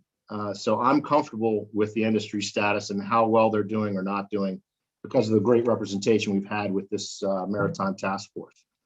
In regards to addressing everybody's concerns and getting everything completed with this one piece of legislation, I believe Ms. Tierney hit it right on the head with regards to, I guess I could say, from my perspective, the corporate term of scope creep in a contract. If you try to do too much, you'll get nothing done. And you just keep constantly adding more and more and more and more and never get the item done. I'm not fearful, as it sounds some are, maybe from the public testimony and here on the commission, that possibly we're not getting everything done that we need done, because we're going to get something good done. And there's a lot of good in this, and I think it needs to move forward. So scope creep and trying to do everything and address everything, especially major items of sea level rise and all that within this. If you can get it into the legislation within the next couple of weeks, months, as it goes through the council and committee, that's fantastic. But trying to do too much with this one push can actually hold us from getting anything done. That's my belief. So it's never going to be all encompassing. And obviously from any task force effort such as this one, there'll be recommendations for follow-on work to be done. And I've already seen that in some of the reports and briefings. So I'm comfortable that things will come out of this to get to draft even more meetings and more legislation to have those future task force be there. There will be further work to be done in those reports. As far as the amendments provided today from the staff and the task force, I find I'm in agreement with those. Those make a lot of sense, and they are going to be added hopefully to what we may move forward. It seems like we might have from some of our commissioners a request to have some more review time of this item. So we'll take that into consideration as well. But based on what I've heard so far, I'll go ahead and push it over to Waldman and see what he has to add. Well, I hope I add and I don't detract. Thank you, Mr. Sale. Thank you, Ms. Butler. Thank you, Mr. Iams. I hope that what I have to propose here will actually be constructive. I hope that it answers questions, criticisms, doubts, and maybe even some suspicions, and that will allow this major piece of legislation to move forward, because time is of the essence. I want to remind everybody that our role here is advisory. We're not in a position to draft language. We're really acting as a sort of a public receptacle for public views and comments, and to kind of distill that and then make some recommendations to the council so that they don't have to spend the time listening to everything over and over again. So keeping that in mind, I will get in a minute to a whole set of some recommendations, proposed recommendations, and I'll explain those as I go down. But I first would like to respond to the many people who've taken their time to make comments tonight. Mr. McDevitt, thank you. We will move forward. Mr. Ledoux, thank you for your contributions. It's always a pleasure to read somebody who really dives into things And over the years, I have agreed with some of what you have to say. I've disagreed with some of what you have to say. But I think that what you might find in my proposed recommendations to the council reflect, your work and your suggestions. The same applies to Mr. Arnett. And I've tried to distill what I think are the important specifics that we can recommend to the council. As to the relationship between this task force and the Eastport Civic Association, I don't want to make a lot of comments. There were certainly more opportunities than not to get involved, to pick up on some good ideas. Sometimes I felt as if they were involved and sometimes not. I would remind everybody that this legislation has been open and to the public, for 2 weeks, and lots of people have had the opportunity to dive into it and to make some comments. Hold on a second before we get there. Mr. Dales, as you said, I don't know if you said it, but tonight was your chance for input. And I don't know what you sent or when you sent it, but it's always been very clear, and almost everybody understands that you have to make your submissions by noon so that they can be distributed. You have to remember that the members of the Planning Commission are public citizens, and we're busy and we work. I don't know what your 4 amendments were. I don't know how they affect small property owners. I think that a comment was been made, and everybody understands that not everybody is going to be happy in a major piece of legislation like this. But built into this legislation is review, and I think that it's not in stone. And I think that as we get information that goes through Mr. Rice, he's a great person. There's going to be annual reports. There may be amendments to made to this, even before, if there is a sunset provision, even before a sunset. But tonight was your chance. I don't have the opportunity to comment on whatever your amendments might have been.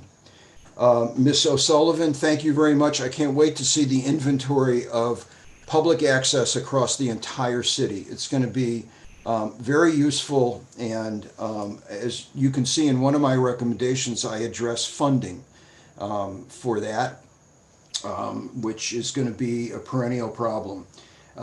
Ms. Templeton has been involved in the task force, and she seems to be happy as it is. She, like many other people, are concerned about enforcement, and she is concerned about vacancies. And I got the distinct impression from Mr. Rice that not only is he looking at boat yards and marinas, but he also mentioned vacancy rates and the state of the real estate in the zones. I was very impressed by Mr. Rice's abilities to coalesce a lot of different sources of information, and I now realize, as I was kind of a member of this task force, where some of their recommendations came from, and it was distilled obviously from the backgrounds of facts and so forth that Mr. Rice was able to bring. But not everybody has the time or the inclination to read all of it. It's his job to distill it for us. Alderman Tierney, thank you for the history. I'm glad that the initial legislation was withdrawn and gave everybody the opportunity to come up with what here is, on balance, a very good attempt at resolving things. As I said, Mr. Arnett, I think some of the things that you said may be included in my recommendations. If I could share a screen and figure out how to do this, and people will give me a moment, I'm going to put on the screen potential Planning Commission recommendations to the City Council concerning these maritime zoning changes. And each one of them consists of a little bit of kind of just outlined thoughts on the subject. And to my fellow commissioners, I want you to think as we go through these, whether you want those thoughts to be included as part of our findings and our delivery to the City Council. So just think about it as we go through it. And I'm open to editing. I'm open to deletions and additions, and I'm open to discussion. I'm open. But what I would suggest and ask is that when I'm done with it, is that we consider voting on each one separately rather than as a huge package, because you may like some and not others. So if I can figure out how to share my screen, and Mr. Jacques has promised that if I get lost in this, that he'll help. I'm here with you, Bob. I've chosen screen 2. I'm going to hit share. Uh-oh, didn't work. It did. It Central did? Planning Commission recommendations. Yep, All right, now if I scroll, did that scroll for you? it did. Okay, good. Proud Well, of you, let me Bob. let me start talking. First of all, it's clear that this legislation foresees a dynamic process and not really a static process. As Ms. Tierney noted, there are checks and balances, there's reports, there's the opportunity for us in the council to really keep an eye on this thing year to year to year to see what's going on. And the opportunities to make tinker changes as one goes along. So it's a dynamic process, and that's very interesting and unusual. There is a concern over details. I'm not sure that I understand all those details, but those details can be important, like such things as what counts as gross floor area and or what not. Does slips count or not? I think that those are the kinds of details that are important, but I'm not sure that I have the capacity at this point to get into them. The definitions are also important, and I advert to that in some of my recommendations. And I want everybody to understand as I go through these recommendations, the industry, the perspective on the industry, I and nearly everybody else is very comfortable with.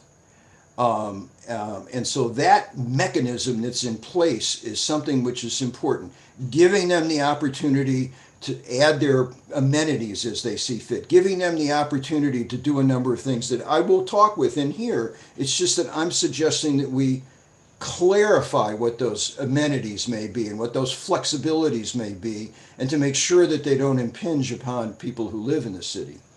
And finally, I want a clear theme of what I have been looking at is access. And I'm going to be quite honest with you. I find that the incentive system is not generous enough. And I'm not alone in thinking this, that the incentive system is not generous enough. You may see in these recommendations, though, some suggestions as to how to make it work better than it is. I don't mean to upset the apple cart, but I want to tell you that there was a lot of focus on the industry and not enough focus on how the heck we can get better access for the many thousands of residents who don't own boats, but who live in a city with a great deal of waterfront. So let me get started. Number one, let's start with access. The notion that public access should be mandatory. In other words, any property that has increased its non-maritime uses should automatically initiate a public access. This includes and will include newly permitted restaurants, pools, anything else that's been, basically built, you can say from the date of this ordinance, or you could say from 1987.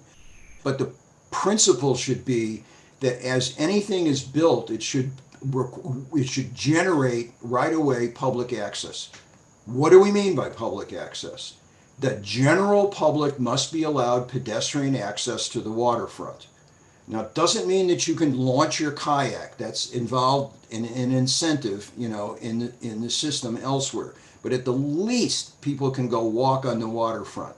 That the hours can be limited. You obviously don't want people wandering around 10:30 at night. That there can be spatial limits to that public access. In other words, it can be signed off. Don't go here, that's boatyard material.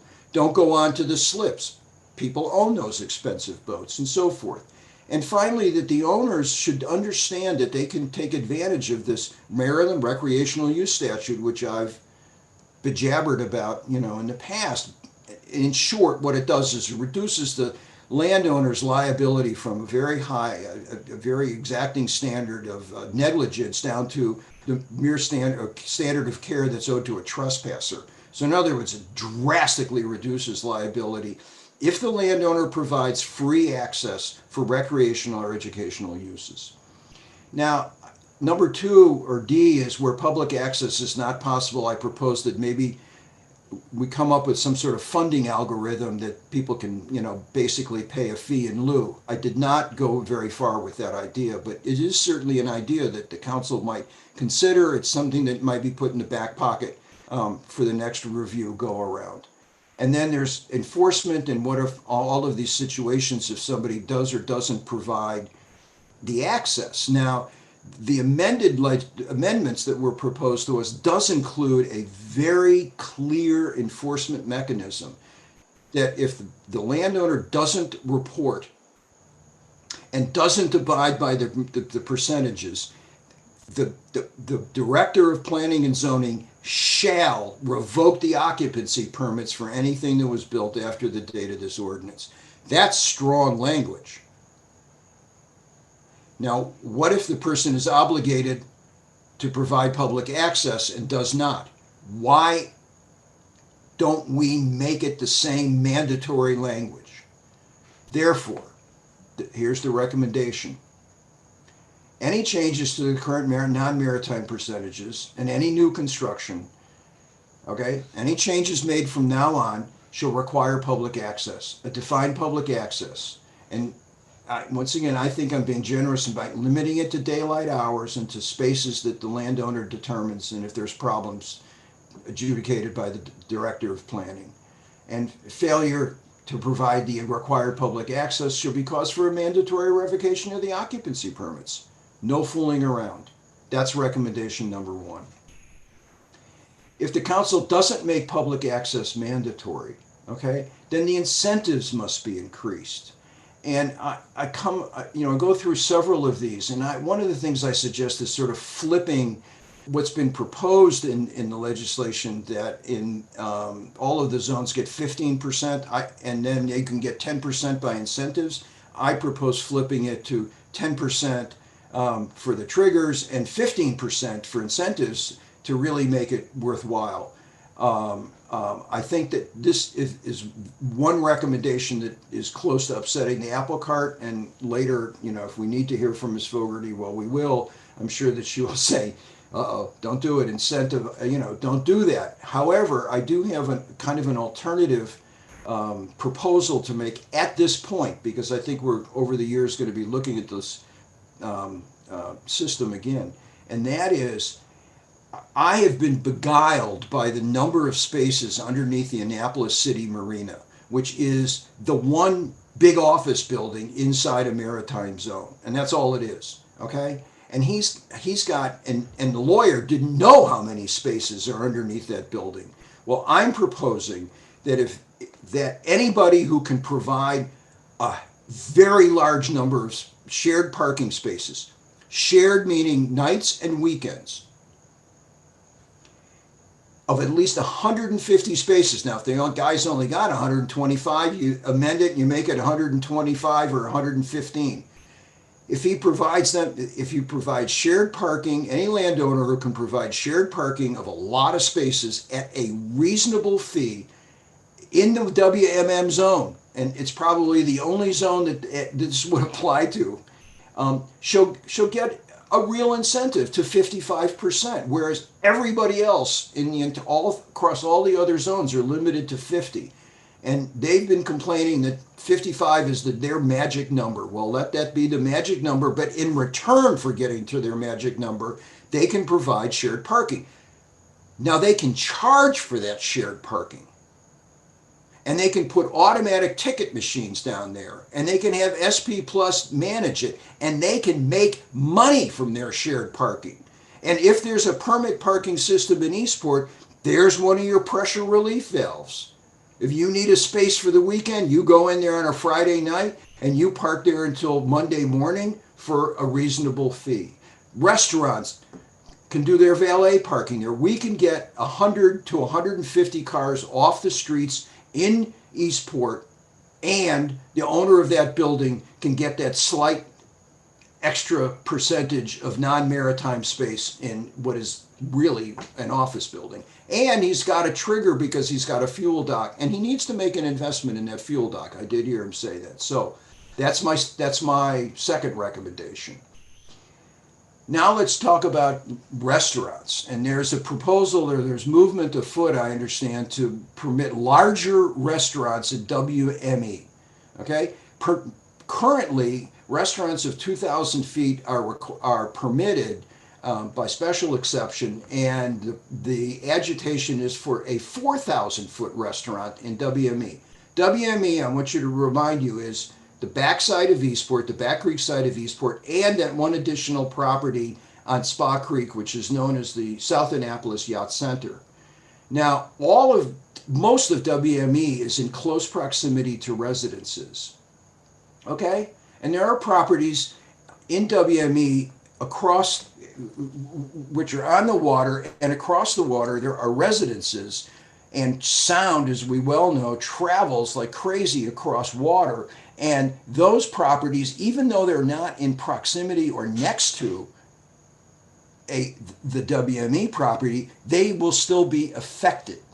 So, couple of things that we've learned about this kind of dining in restaurants. We've learned that rooftop dining, sound travels really far. We've learned that hours need to be limited, and we've learned that amplification needs to be limited to certain hours or restricted altogether. The other thing that was said was that if you're going to allow these restaurants by special exception, you need to give the Board of Appeals some standards or some factors by which they can decide. I make six suggested factors that the Board of Appeals can use to decide whether to permit a restaurant by special exception in WME. And there's the recommendation. Should be limited to restaurants of no more than 2,000. A 2,000 square foot restaurant is a small restaurant. A 4,000 square foot restaurant is a big restaurant. No rooftop dining, no amplified music or speech anywhere, because there are too many residents around, and the Board of Appeals standards are supplied. One person who made extensive comments, submitted an extensive comment, talked about events. Now, events are considered a complementary use. What do we mean by events? Weddings, corporate events, meetings, I don't know what else might be, family reunions, I don't know. But we need to think about that if we're going to permit them, which is probably a good idea. It's the kind of flexibility that we've been talking about. What are the limits? Well, there needs to be parking either on or off site sufficient to serve the event. Well, usually 2 to 3 people arrive in a car, so what kind of parking do you need? Come up with a percentage that makes sense, so that if you're going to have 150 people, you have 35% number of spaces that you need to have either on site or off site in shared parking, if that's what goes through, and if that landowner agrees to this whole proposal. So anyway, make recommendations about events. Very specific recommendations that can be added into this legislation quite easily. Now, number 5 has to do with funding for public access. And frankly, several people have made comments that this legislation and this report was not very creative in its funding, and there should be tax increments or whatever, subsidizations of various kinds. I'm interested in public access, and I'm interested in paying for public access. And either, the landowners, in order to get their incentives, are going to pay for it, and it's in the legislation, it's there, it's in the report, it's all been made very clear to us. But there's more. Those incentives are not generous enough to induce a landowner to come across with a lot of money to pay for a community boating facility in perhaps Hawkins Cove or Wells Cove or over in Truxton Park, okay? The places where we need community access to the water. So my recommendation is that we consider, since the city is permitted to impose a tax on boats and slips and boat storage, just like they can impose a hotel tax, that we impose a boatel tax.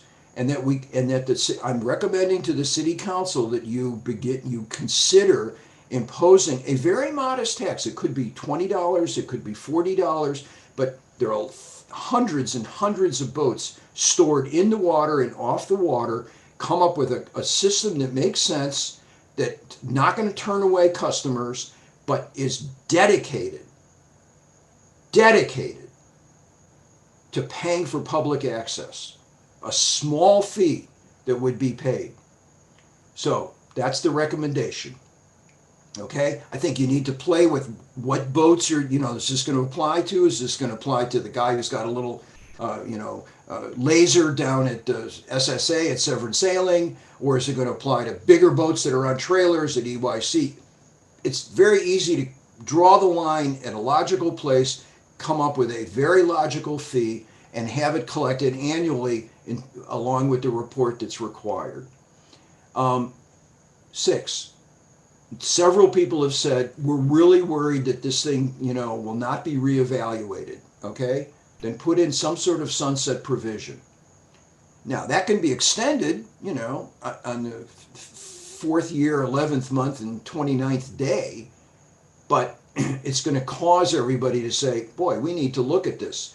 Also, we need to take advantage of the annual reporting and the work that Mr. Rice is going to be doing over the course of the next 5 years. So I'm suggesting that there be a reasonable sunset provision.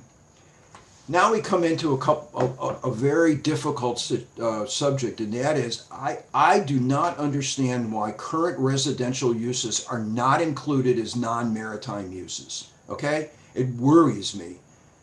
We have properties that have built houses on their what's supposed to be a boatyard marina. Okay, why are those residences not considered non-maritime? I don't get it. It offends my sense of reason, rationality, and consistency. And it's the only thing that I'm going to ask for an answer from Ms. Fogarty on, because I think that really bothers me. Also, to allow residential uses to conform will permit them to be expanded, not horizontally, but vertically. And so I just want to make sure, without having had the time to investigate this much, that they're limited by height, either by the current zoning in the residence or the surrounding height limits and surrounding zones, or you just put in some kind of a standard having to do with sight lines so that walling off of the waterfront does not occur. This is an advisory recommendation. Please, City Council, think about this one, okay? And at this point, the fix could be put in pretty easily. I don't think that it's a deal breaker. I just think it's one of those issues that needs to be, wrapped up, clarified. And then finally, there's some miscellany. Mr. Arnett said something about transient boater services is limited to 800 square feet. I'm just curious as to what the purpose is to that. Frankly, I don't need a lesson or an answer to that tonight, but I think that Mr. Arnett's fully capable of bringing that up in committee and getting an answer to that and revising that as necessary. But I want to remind the City Council that this is something they should address. B, the definition of public access, I'm only suggesting that it include the general public during daylight hours and so forth, as I suggested in recommendation number 1. And finally, there are 3 little things here that the council might consider. Adding sail repair to the working boatyard definition, pump outs, as we just heard. I don't know where it belongs, but it certainly belongs somewhere here. Between Ms. Zeller and others, I'm sure we can come up with the right solution to that, but it's important because the no discharge zone is important. And so we should consider it as an incentive or as a requirement. I'm not quite sure, but it needs to be added in here somewhere. And then finally, words are important. I've said too many, so maybe they've lost their importance. But I think it was Mr. Arnett pointed out, is that trigger, it's a misnomer. I mean, because these operations already exist, and yet trigger kind of implies that you're going to get a new bullet, and where they already got that bullet. So why don't we say come up with a name, as he suggested, a name that fits actually what's been going on here and what the whole thrust of saving the industry is, which is a retention bonus. If you retain your 50,000 pound or boat lift, then you get those incentives, you get those bonuses. So if you retain your boatyard activities, then you get your bonuses. And so that actually is are words that make sense to me. Okay, I have said enough. I hope that I've explained myself, and I would propose, frankly, and Mr. Sale, you can do this as you wish, but I would make a motion that these recommendations, including the supporting reasoning, be delivered as our recommendations to the council. And in addition to suggesting that the council approve this legislation.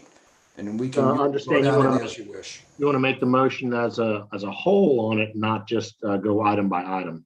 Well, I think that we should go item by item because some of you may like some and not others. And so I just think that it's only fair in this case to go item by item. Unless everybody says, wow, I like every one of them, then let's go. Yeah, let's start off with as a whole, because that would be the easier route, because I would like to go for the whole. Okay.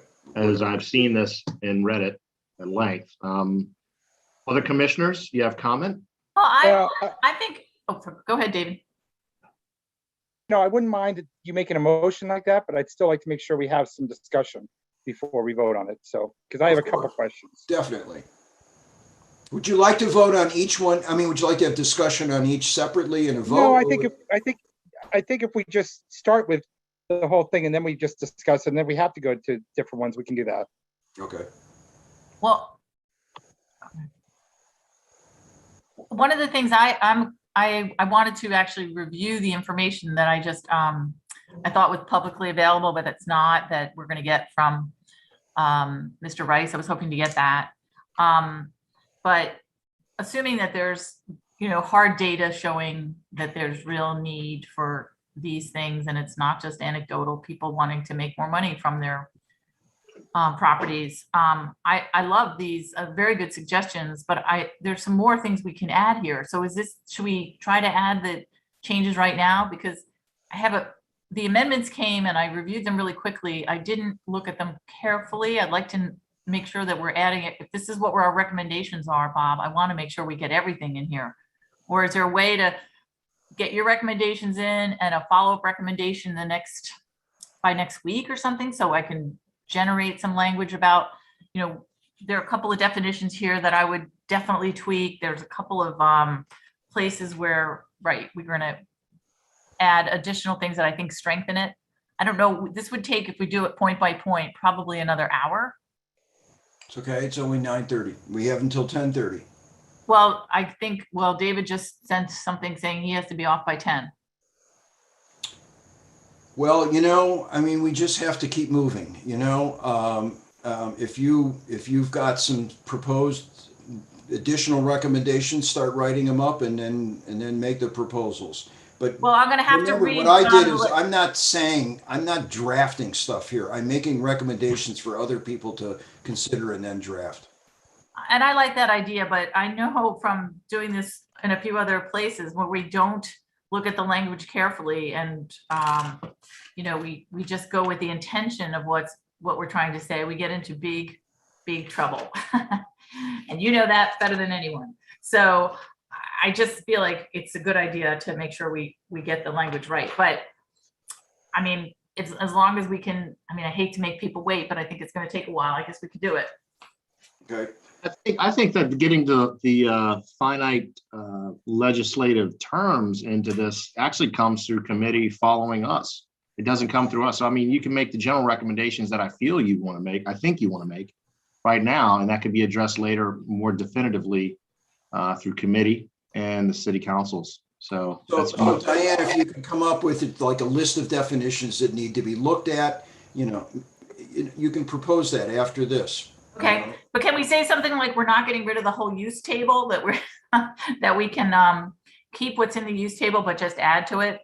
Because I think there's a lot of important information there. And when you wipe out the whole use table and say, we're going to give the planning and zoning director the discretion to add things that he or she deems to be consistent with, that opens up a can of words, because I don't think you want to say, and I don't think, of course, this current planning and zoning director would do this, but you don't want to put a nail salon necessarily in a boatyard and say that they deem that to be consistent with maritime use or non-maritime use that's allowed.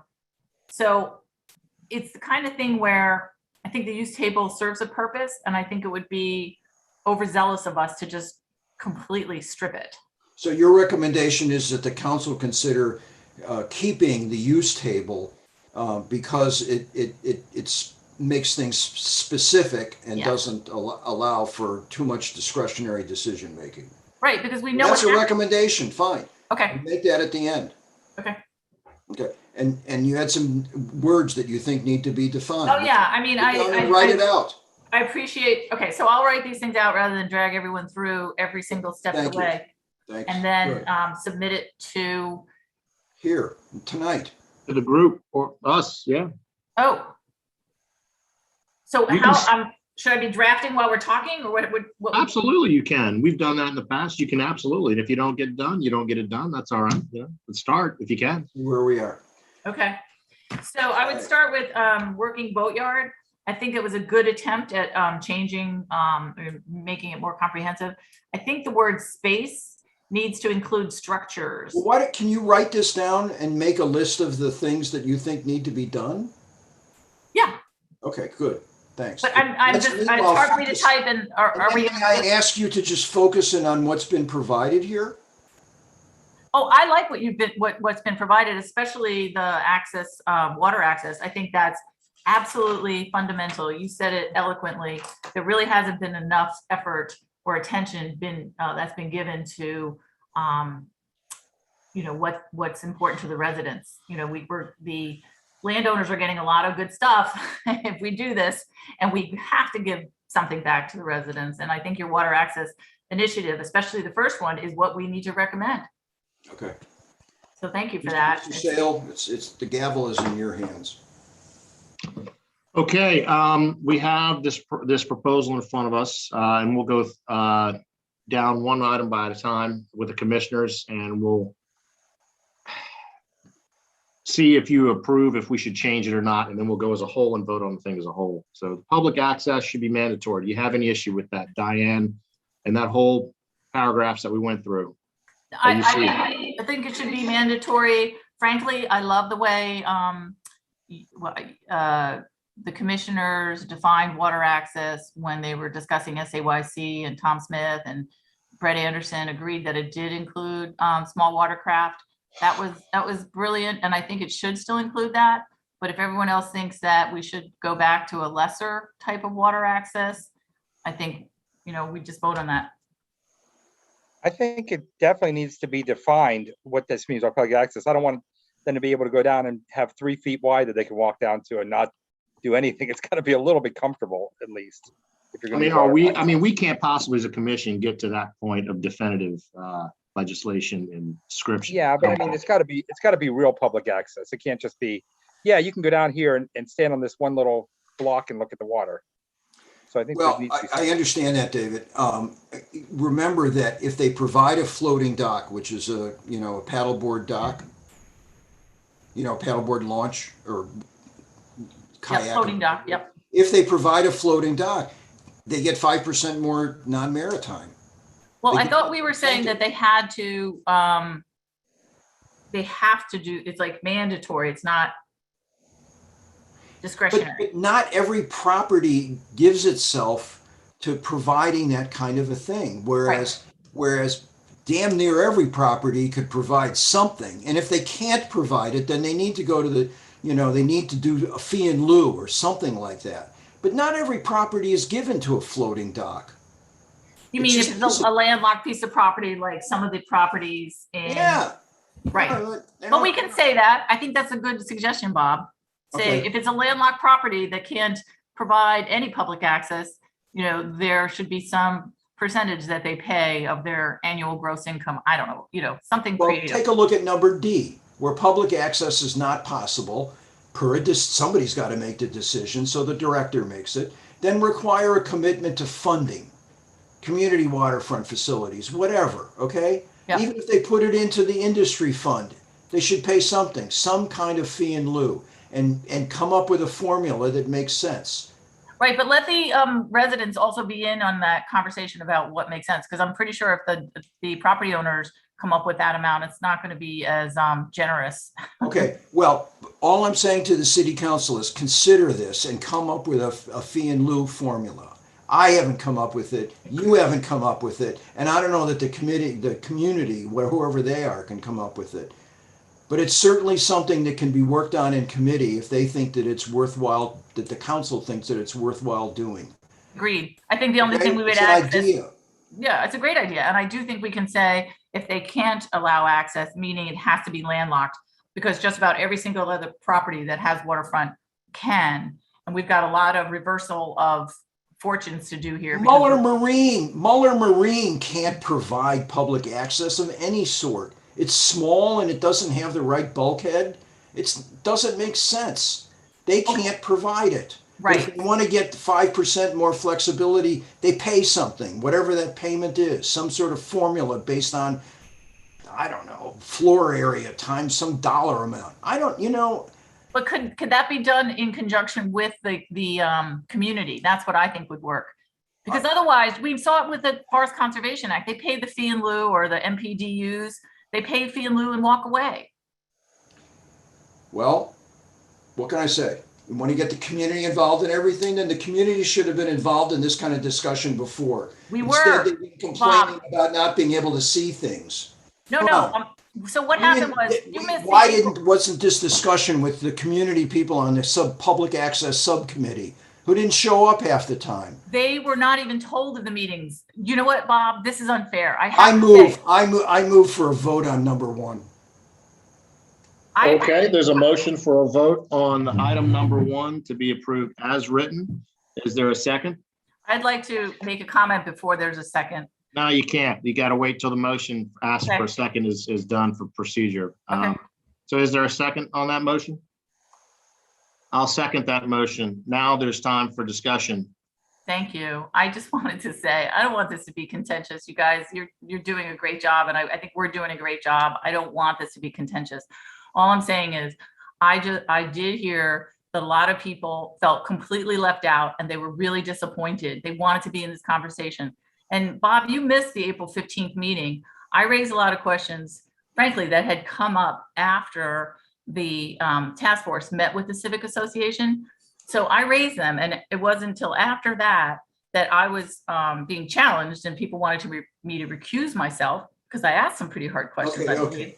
Well, let me just tell you. So then the next meeting, which just happened, I couldn't speak because I was told that I was possibly had a conflict of interest. So I couldn't raise the ECA, the Eastport Civic Association's memo of April or May 15th. So those questions went unanswered again. And so the people that felt left out of the task force aren't making it up, and they're good people, and you know who they are. So all I'm saying is it would work a lot better this time around if we included our community in that discussion of how that fee in lieu would work. That's all I'm saying. So thank you. Okay. Thank you for that, Diane. There was any more discussion on voting for item number 1? And you can also make you can make comment for amendment in addition to it if you wanted to, Diane, at this point. I would like to amend that by adding some language. I'm really bad at trying to type this and talk about it at the same time. So fair enough.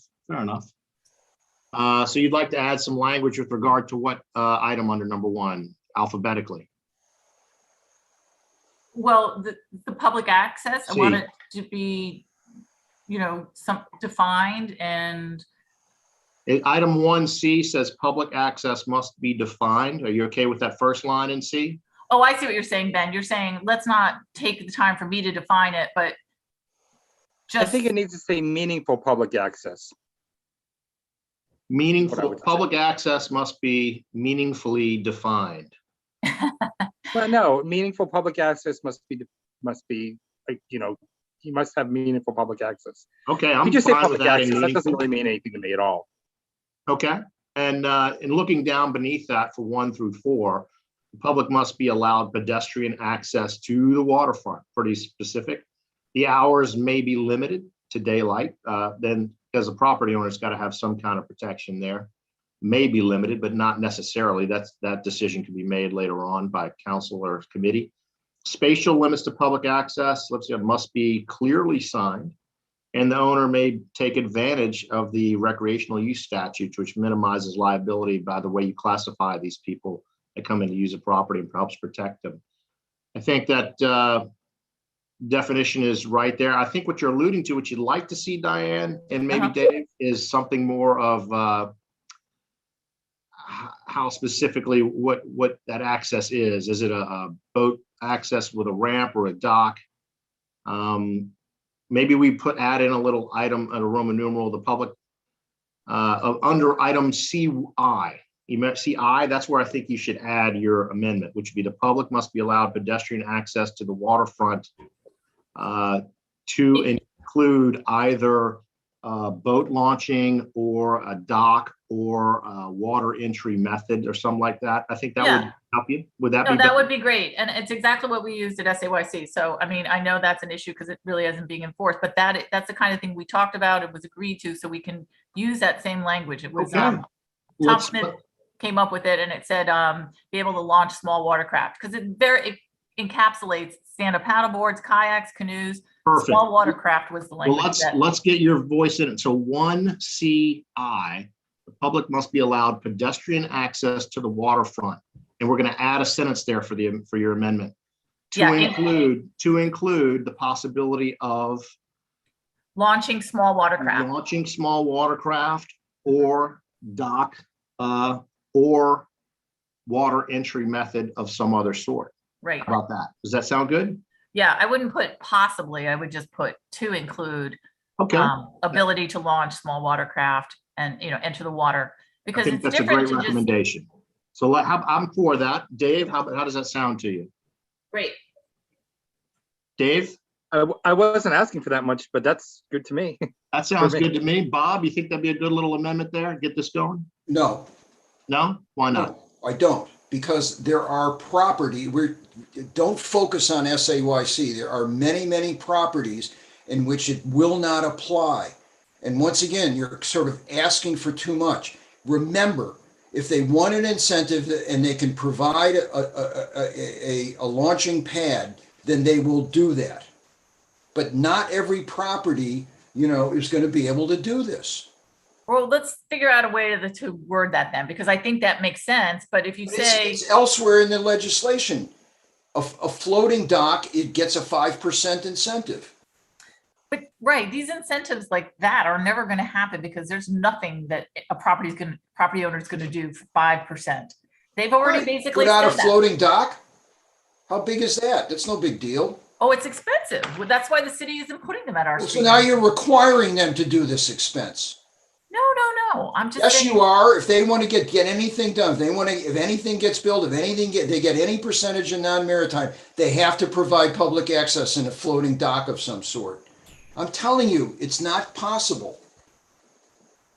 It doesn't hurt if we build it in as an incentive, not as a requirement. Well, then, so you gave us 2 recommendations. Make it public access, basically a requirement, and then you're saying now, no, don't make it a requirement, make it an incentive. I think it should. Yeah, because walking a promenade is different than the expense and the danger and all of the problems that come with launching paddlecraft. I agree, it's different, and you pointed out quite right. As written, you're not saying you're able to walk a promenade at all. You're saying that you can go to the water and stand there. Okay. Well, it depends. So I'm saying I think it needs to be meaningful. Is all I'm saying. Okay, that I agree with. All right, we can put in meaningful, and and meaningful includes where possible the ability to launch small watercraft, etc. I would think you'd want to put meaningful in front of the word pedestrian after I. CI. Okay. Public must be allowed meaningful Lawyers will pedestrian pick that apart. access. Lawyers will pick that apart with forks and spoons.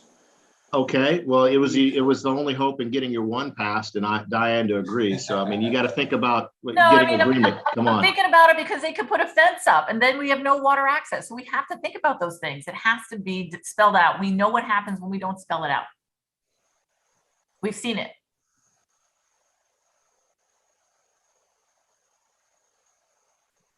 If you have a fence there, you don't have pedestrian access. That's right. That's pretty simple. And we're trying to prevent, and I think the task force did a great job of reiterating, we do not want to wall Okay. off the So water. Diane, we've heard what you'd like added, and I Sorry. suggested something. Bob, what would you add? What could you agree to add? So Diane would be happy there. Add something. I don't know if Diane would be happy with anything, but I would agree to add meaningful. Okay, I'd like meaningful added as well. Diane and Dave can at least get that. Allowed meaningful pedestrian access. I'll make a motion to modify this. You don't have to make a motion. The motion's already on the floor. We're just debating amendments to your motion. Is everybody in agreement with that at least? Well, yeah, I agree with that, but we also have to put something about not being blocked with a fence, because that would help under. Meaningful pedestrian access to the waterfront. Just kind of hang out, go to either a local bar or concert, just anything. She's fine with anything we do. You know, we can go to Permanis, we can go to. Oh, hey, Dave, Sorry. check your mute. I'd like to go with you as well tonight. I'd love that because that'd be great. I'm not doing anything tonight except going to the airport. I got you. Okay, so meaningful pedestrian access.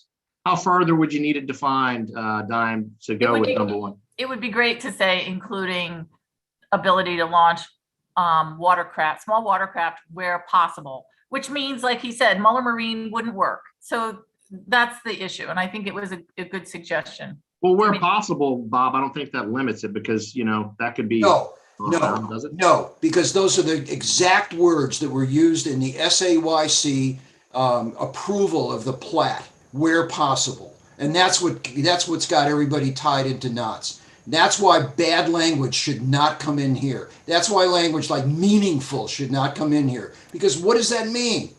For some people, walking to the water and standing and staring out is meaningful. I mean, a lawyer can wrap bungee cords around this.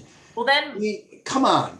So you what have are you to going say to do? what it means. Access to the waterfront. You can't, 15 feet of access along the waterfront, 100 feet of whatever. Well, maybe 75 feet of the waterfront frontage. I don't know. You got to come up with something other than meaningful. Well, I think both of you are on opposite ends of what I actually means. Diane thinks it doesn't mean enough, where Bob, you think it's actually restricting, and which is good. What restricts them to make them have pedestrian access?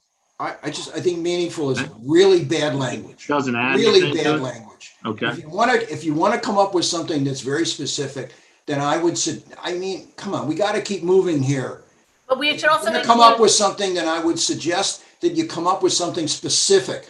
Okay. All right. Deeded access 15 feet wide from the street or property that you're trying to. All right. So so hold on. I'm saying 15 is probably 20 because you can't even walk down with a kayak if you don't have 20 feet of width. To pedestrian access to 20 feet of the waterfront. No, not to 20 feet of the waterfront. The path leading to the waterfront has to be at least 20 feet wide so you can walk down it with a small boat. 20 feet? Yeah, 20. 20 feet wide? All right, 15. If you're carrying a stand-up paddleboard, yes, you need to be able to balance it and hold on to it. Listen, I give up. I give up. I'm telling you, to require paddleboard launches is not possible. It's not possible. Leave it with the incentives. You can't require that from people. If they want to provide it, then they provide it. And if the incentives are not working, then 2 years from now, get somebody to file an amendment to this legislation. All right, well then can we at least just agree to say that if they already have that they're going to preserve it. They can't get out of that. If they already are allowing water access and they have been and they've agreed to, they can't just say, no more. That's the preservation part of it. That's important. So current waterfront accesses shall be retained? Yeah.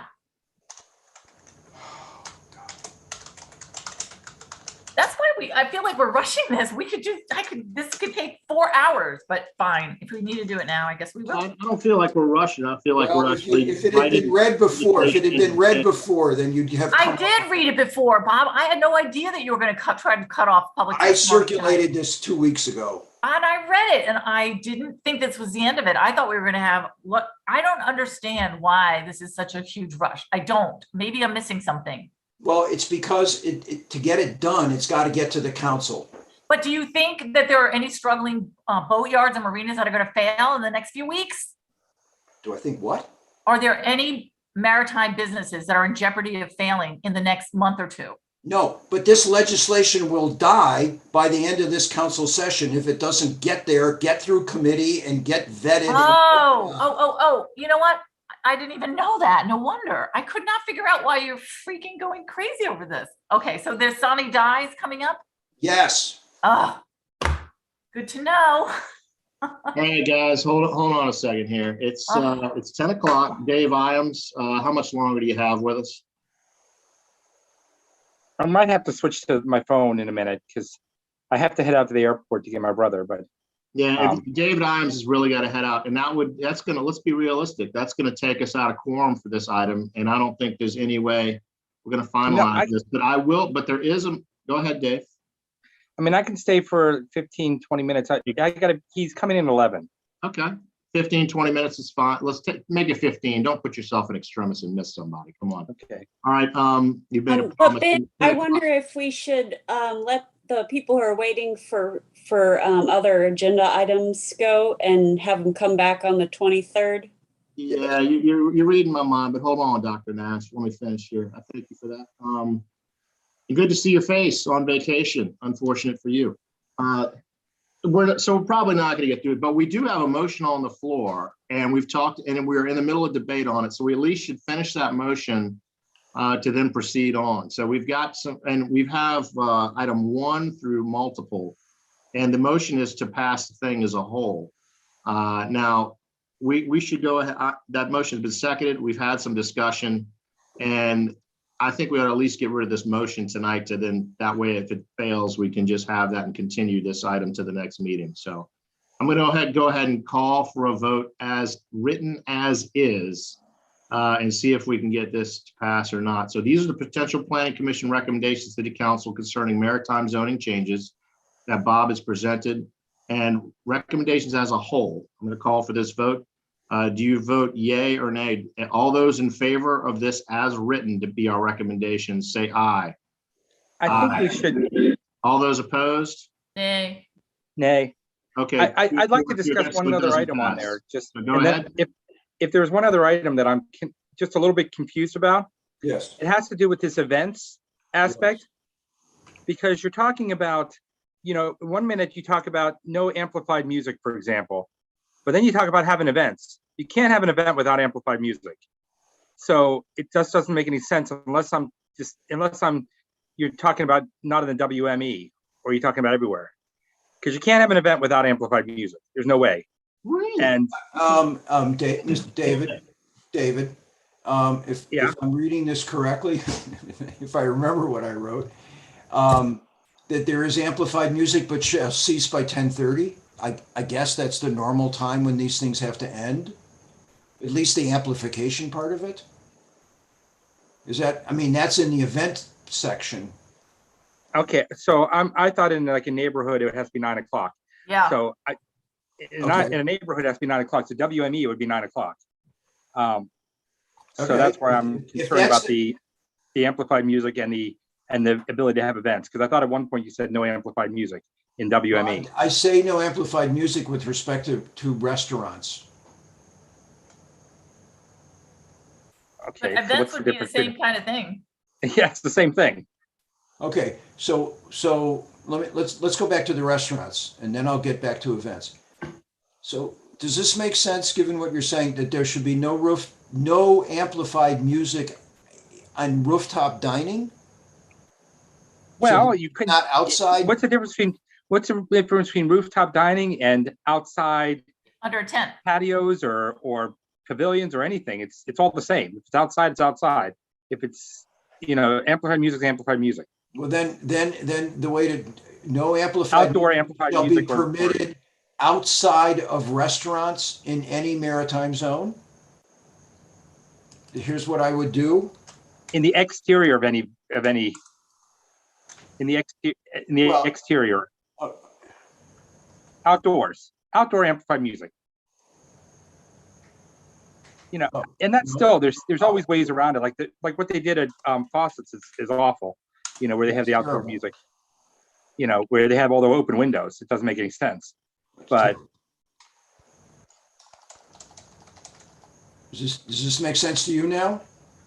I can't really read it, but let me just see if I can see if No rooftop dining and no outdoor amplified music or speech shall be permitted in any maritime zone.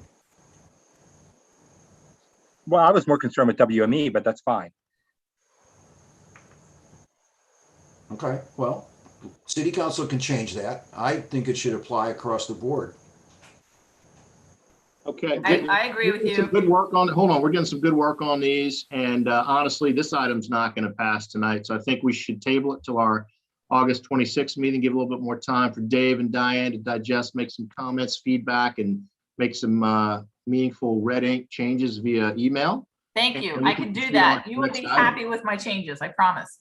I think, and Rob, it sounds like we've got August 26th already, so we can pump another one out on this one, and that is what it is. I'm sorry, Ben, I thought it was the 23rd. 23rd. I'm sorry, 23rd. My apologies. It's a Monday. All right. Because we're not gonna get this done tonight. David, please go over this and even just pencil it and send, you know, red line it and send it to me, your thoughts, okay? Yeah. Okay? Yeah, as I was. We don't have to do this. I'd rather hear what you have to say so we could we know where we're going. I think I said what I need to say. I'm happy to do that, but as I was saying, it just didn't make any sense for me to say, when you said no amplified music and then you said we're going to have events, it just didn't, they were completely, you know. Okay. It contradicted. There. I hear you. That's awesome. Okay. So Bob will be ready to receive those comments. Please send them to all of us, and please don't wait till 2 days or 3 days prior to the meeting. Get those changes to us early. Absolutely. And Bob, great job. You really did tackle a heck of a lot. Thank you so much. You guys care, which I like. I really like. All right, enough. Thank you, Bob. Thank you, Diane. So we will table this item, continue it till the August Monday 23rd meeting. And thanks to everyone. I'm not going to say it again. Everybody already thanked you enough, I believe. So let's look at the agenda. And Dr. Nash, give me some guidance here, because you've clearly been sitting on the silence thinking about it. We've got another 10 minutes of Dave before we lose quorum. What do you want to do? We could probably finish the development. No, I'm sorry, that's the one we have public testimony on. I don't think we could get through these in 10 minutes, I'm guessing. Yeah, but for the 01921, let's go ahead and start it. Why not? We've got public hearings continued, so let's get through the public hearing people if they're here, which I believe. Okay, I did present my staff report a month ago at that meeting, and there has been some written testimony submitted for this, and there's some people to testify as well. I believe we have Mr. Reichert. Is he online? Am I correct in that? Or am I off? He is indeed. All right, let's get him. Let's start with him. And Mr. Reichert, 3 minutes, please.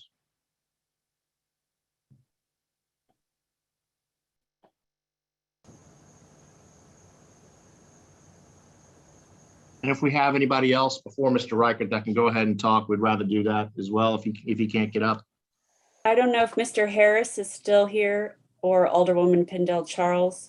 They both are. Let's go with Alderwoman Pendell Charles. Mr. Reichert is on now. Okay. Okay, Reichert.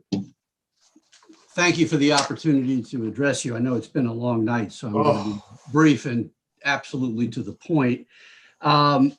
I'm here on behalf of the Eastport Civic Association. I am the chairman of the Planning and Major Development Committee of that association, and also chairman of the Greater Annapolis Citizens Coalition, which is a coalition of civic associations that meet regularly and have addressed 01921, which puts in place a mechanism for community input through the development of a committee. I'm going to address the very specific points on this proposed legislation. I've addressed you before. You've reviewed, I presume at this point, our written submissions, and I presume also that you have read the background letter that we sent to you in September of last year and the report filed by the Forest Drive Eastport Task Force. And we have. That made this recommendation. My recommendations tonight is to look at two amendments to the proposed legislation.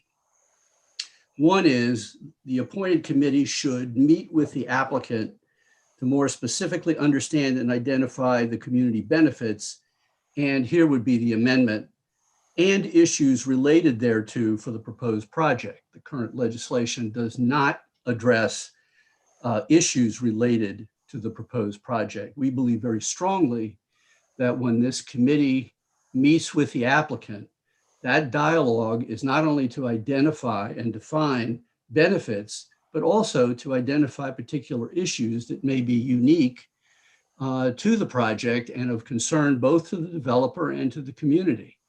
So those go together, and they are different, but both parts to a meaningful dialogue, at least in our opinion.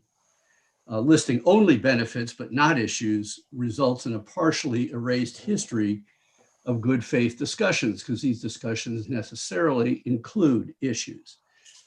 The second part of the amendment, the second amendment we are recommending that you endorse to the City Council is that the report generated by these committees shall be filed with the application and considered with other community input.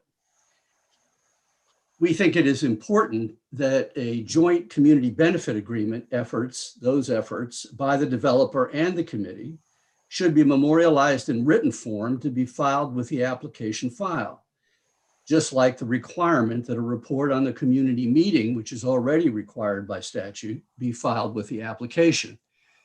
This process that is memorialized in this proposed legislation is actually an extension, we believe, of the process that is initiated actually by the currently mandated community meeting. It's just at a higher and more in-depth level, if you will, but it warrants a written report. One benefit of these written reports is that it memorializes any understandings or intent of the parties.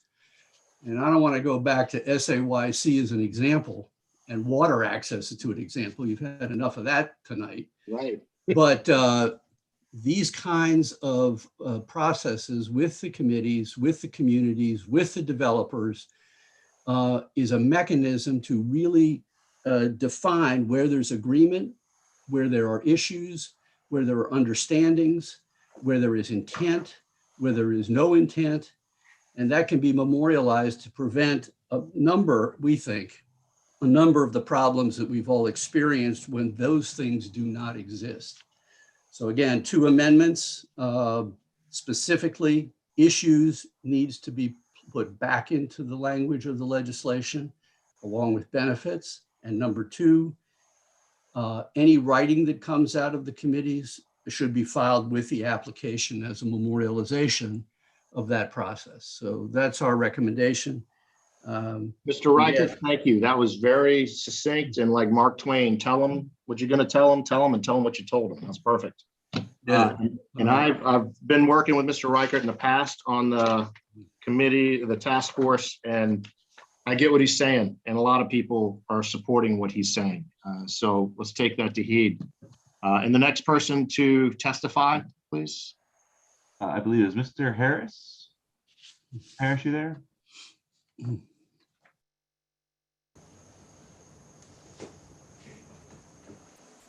Mr. Harris, we cannot hear you, Mr. or Miss. And Miss Pendle Charles, if you can maybe go while we get Mr. Harris to get his stuff working.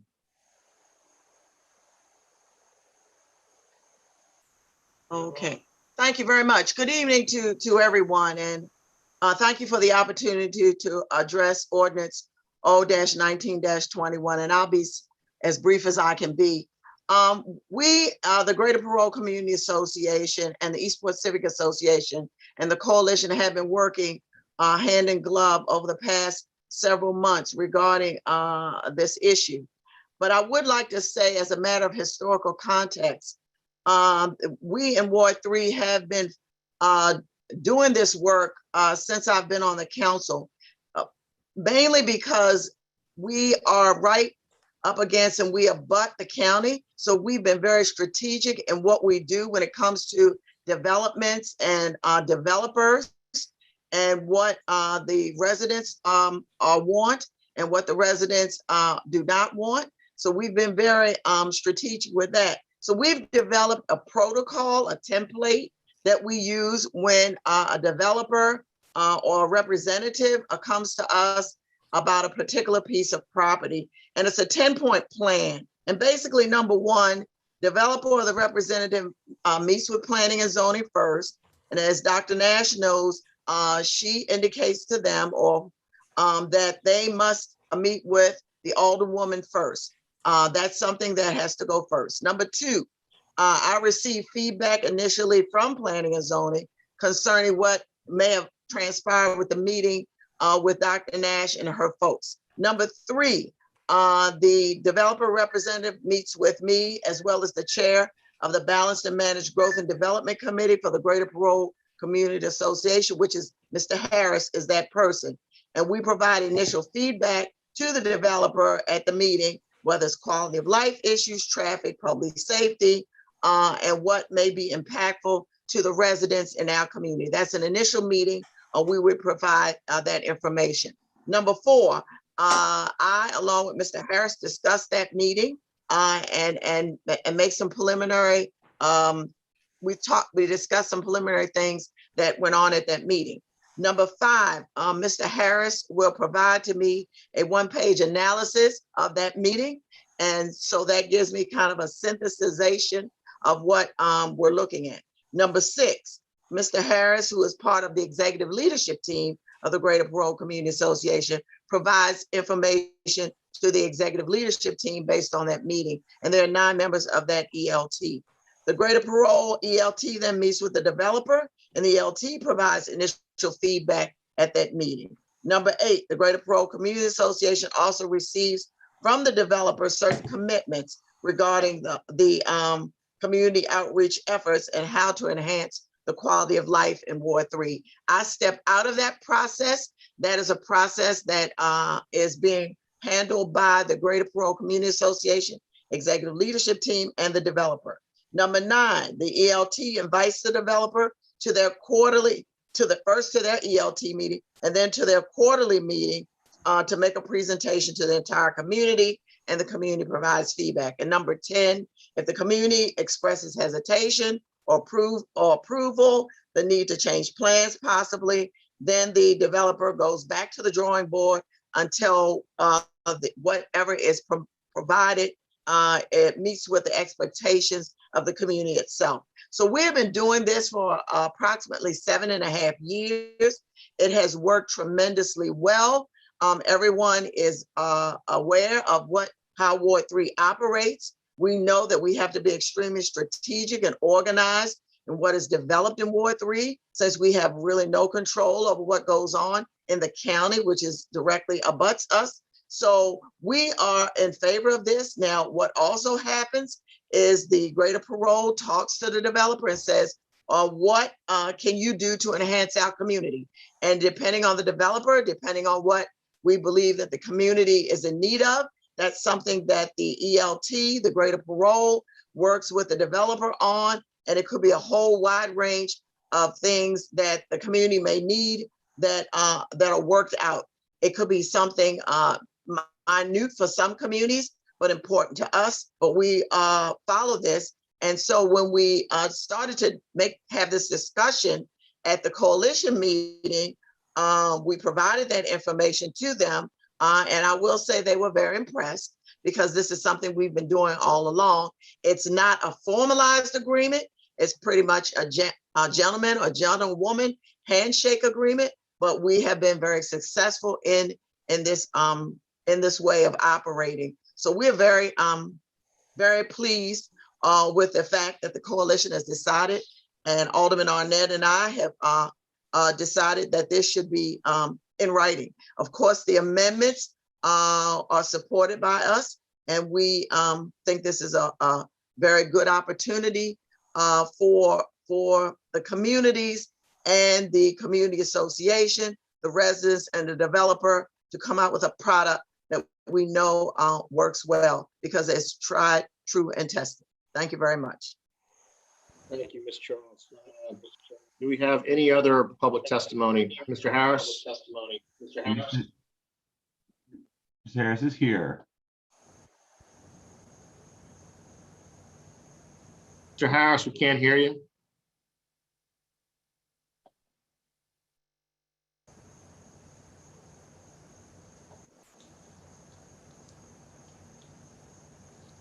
Mr. Harris, we can't hear you.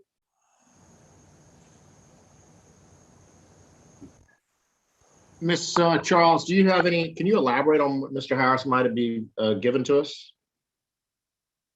I would assume that Mr. Harris is going to bring up the issue as it surrounds the Greater Parole Community Association and its executive leadership team, since he is an integral part of that organization. So it would be more amplifying what you said and giving more in depth of what how it works. That's my assumption, but at least that's part of it. More positive, nothing negative against it. It's all positive and supporting of it, obviously. I would assume so. Okay, just want to make that known to the public, even though it's you and I understand that.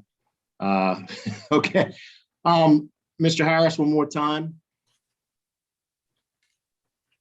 Okay, well, since we don't have comms with Mr. Harris, we do have handwritten items on this item. Any other public testimony personnel from staff? That is everyone. Okay, and on that note, we're going to have to close the public comment because this item has been open for more than one meeting. And I hate to do that without getting Mr. Harris' statements in publicly. Anybody The only else? other comment was actually from Mr. Waldman when he thought he was going to miss the item on the agenda. Yeah, and he didn't, so he's going to be here to state his case. Thank you, Dr. Nash. I appreciate that clarification. Okay, well now, Mr. Harris, one last time. Come on, let's go. Mr. Harris, you're on mute.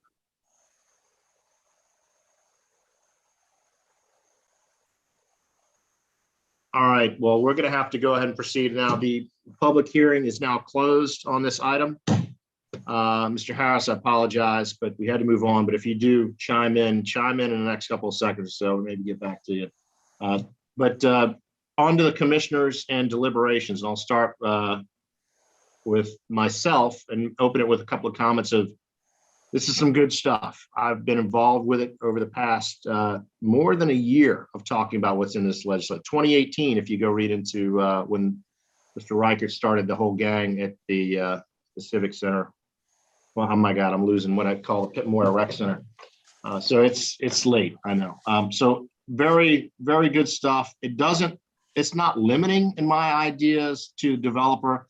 I think it adds documentation, it adds a voice for the community. It's adding to the goodness of applications that come through the process. And I think it would actually help the developer and it's going to help the applicants. So I'm going to leave that over to my fellow commissioners now for comments, starting with Ms. Butler. I believe you're unmuted there. I'm in favor, and it sounds like a great piece of legislation that's been in the works for a long time, and I appreciate everyone's efforts. Thank you.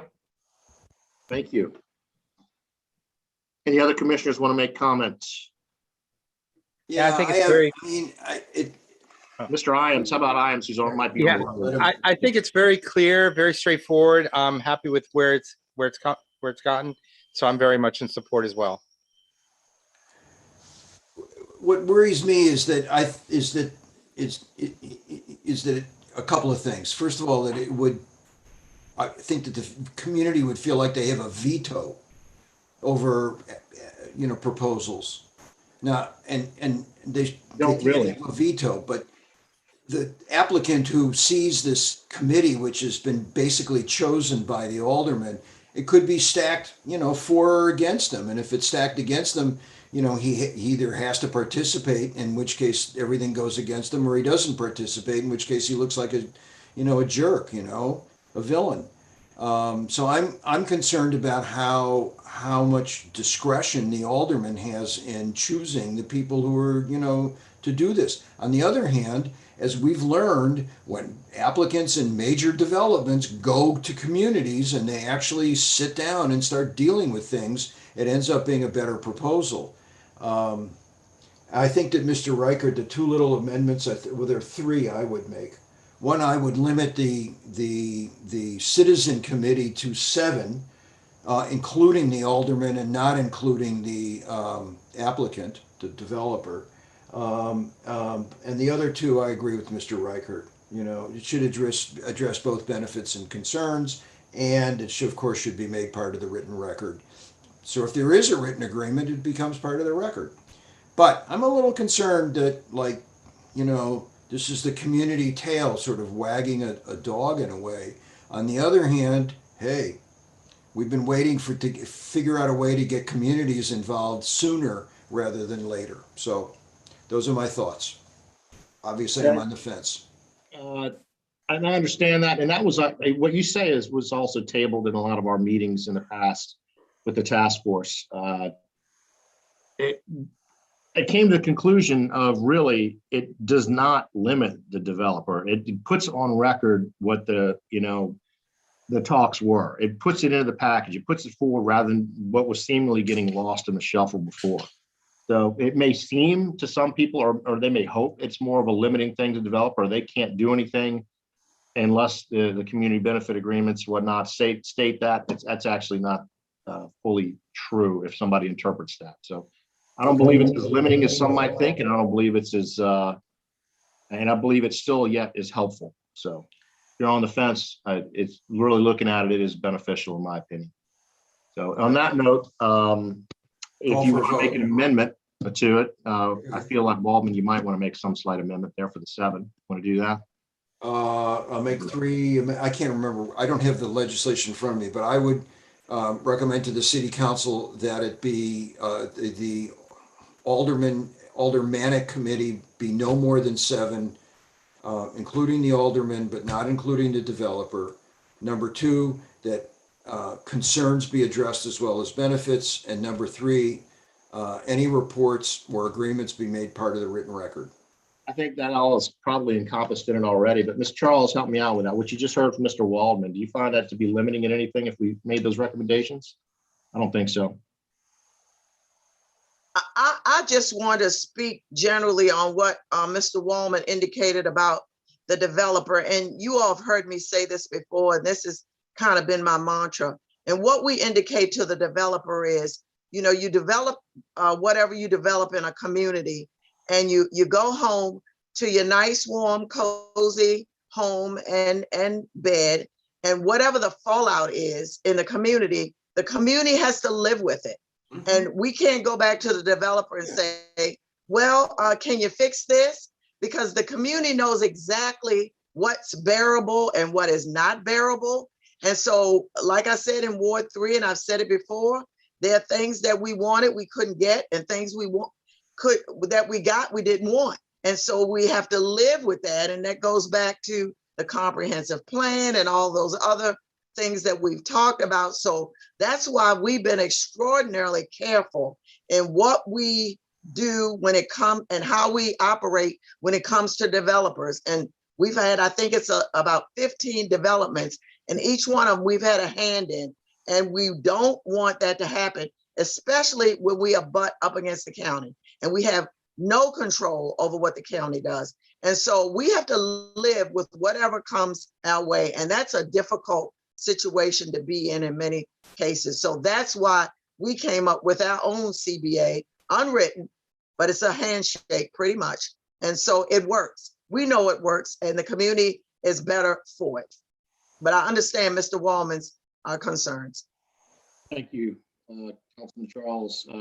Mr. Waldman, you want to go ahead and make that motion then? It's going to be yours with those slight amendments. And I believe the 7 makes sense from a parliamentary standpoint, so they can actually get something done with the odd number.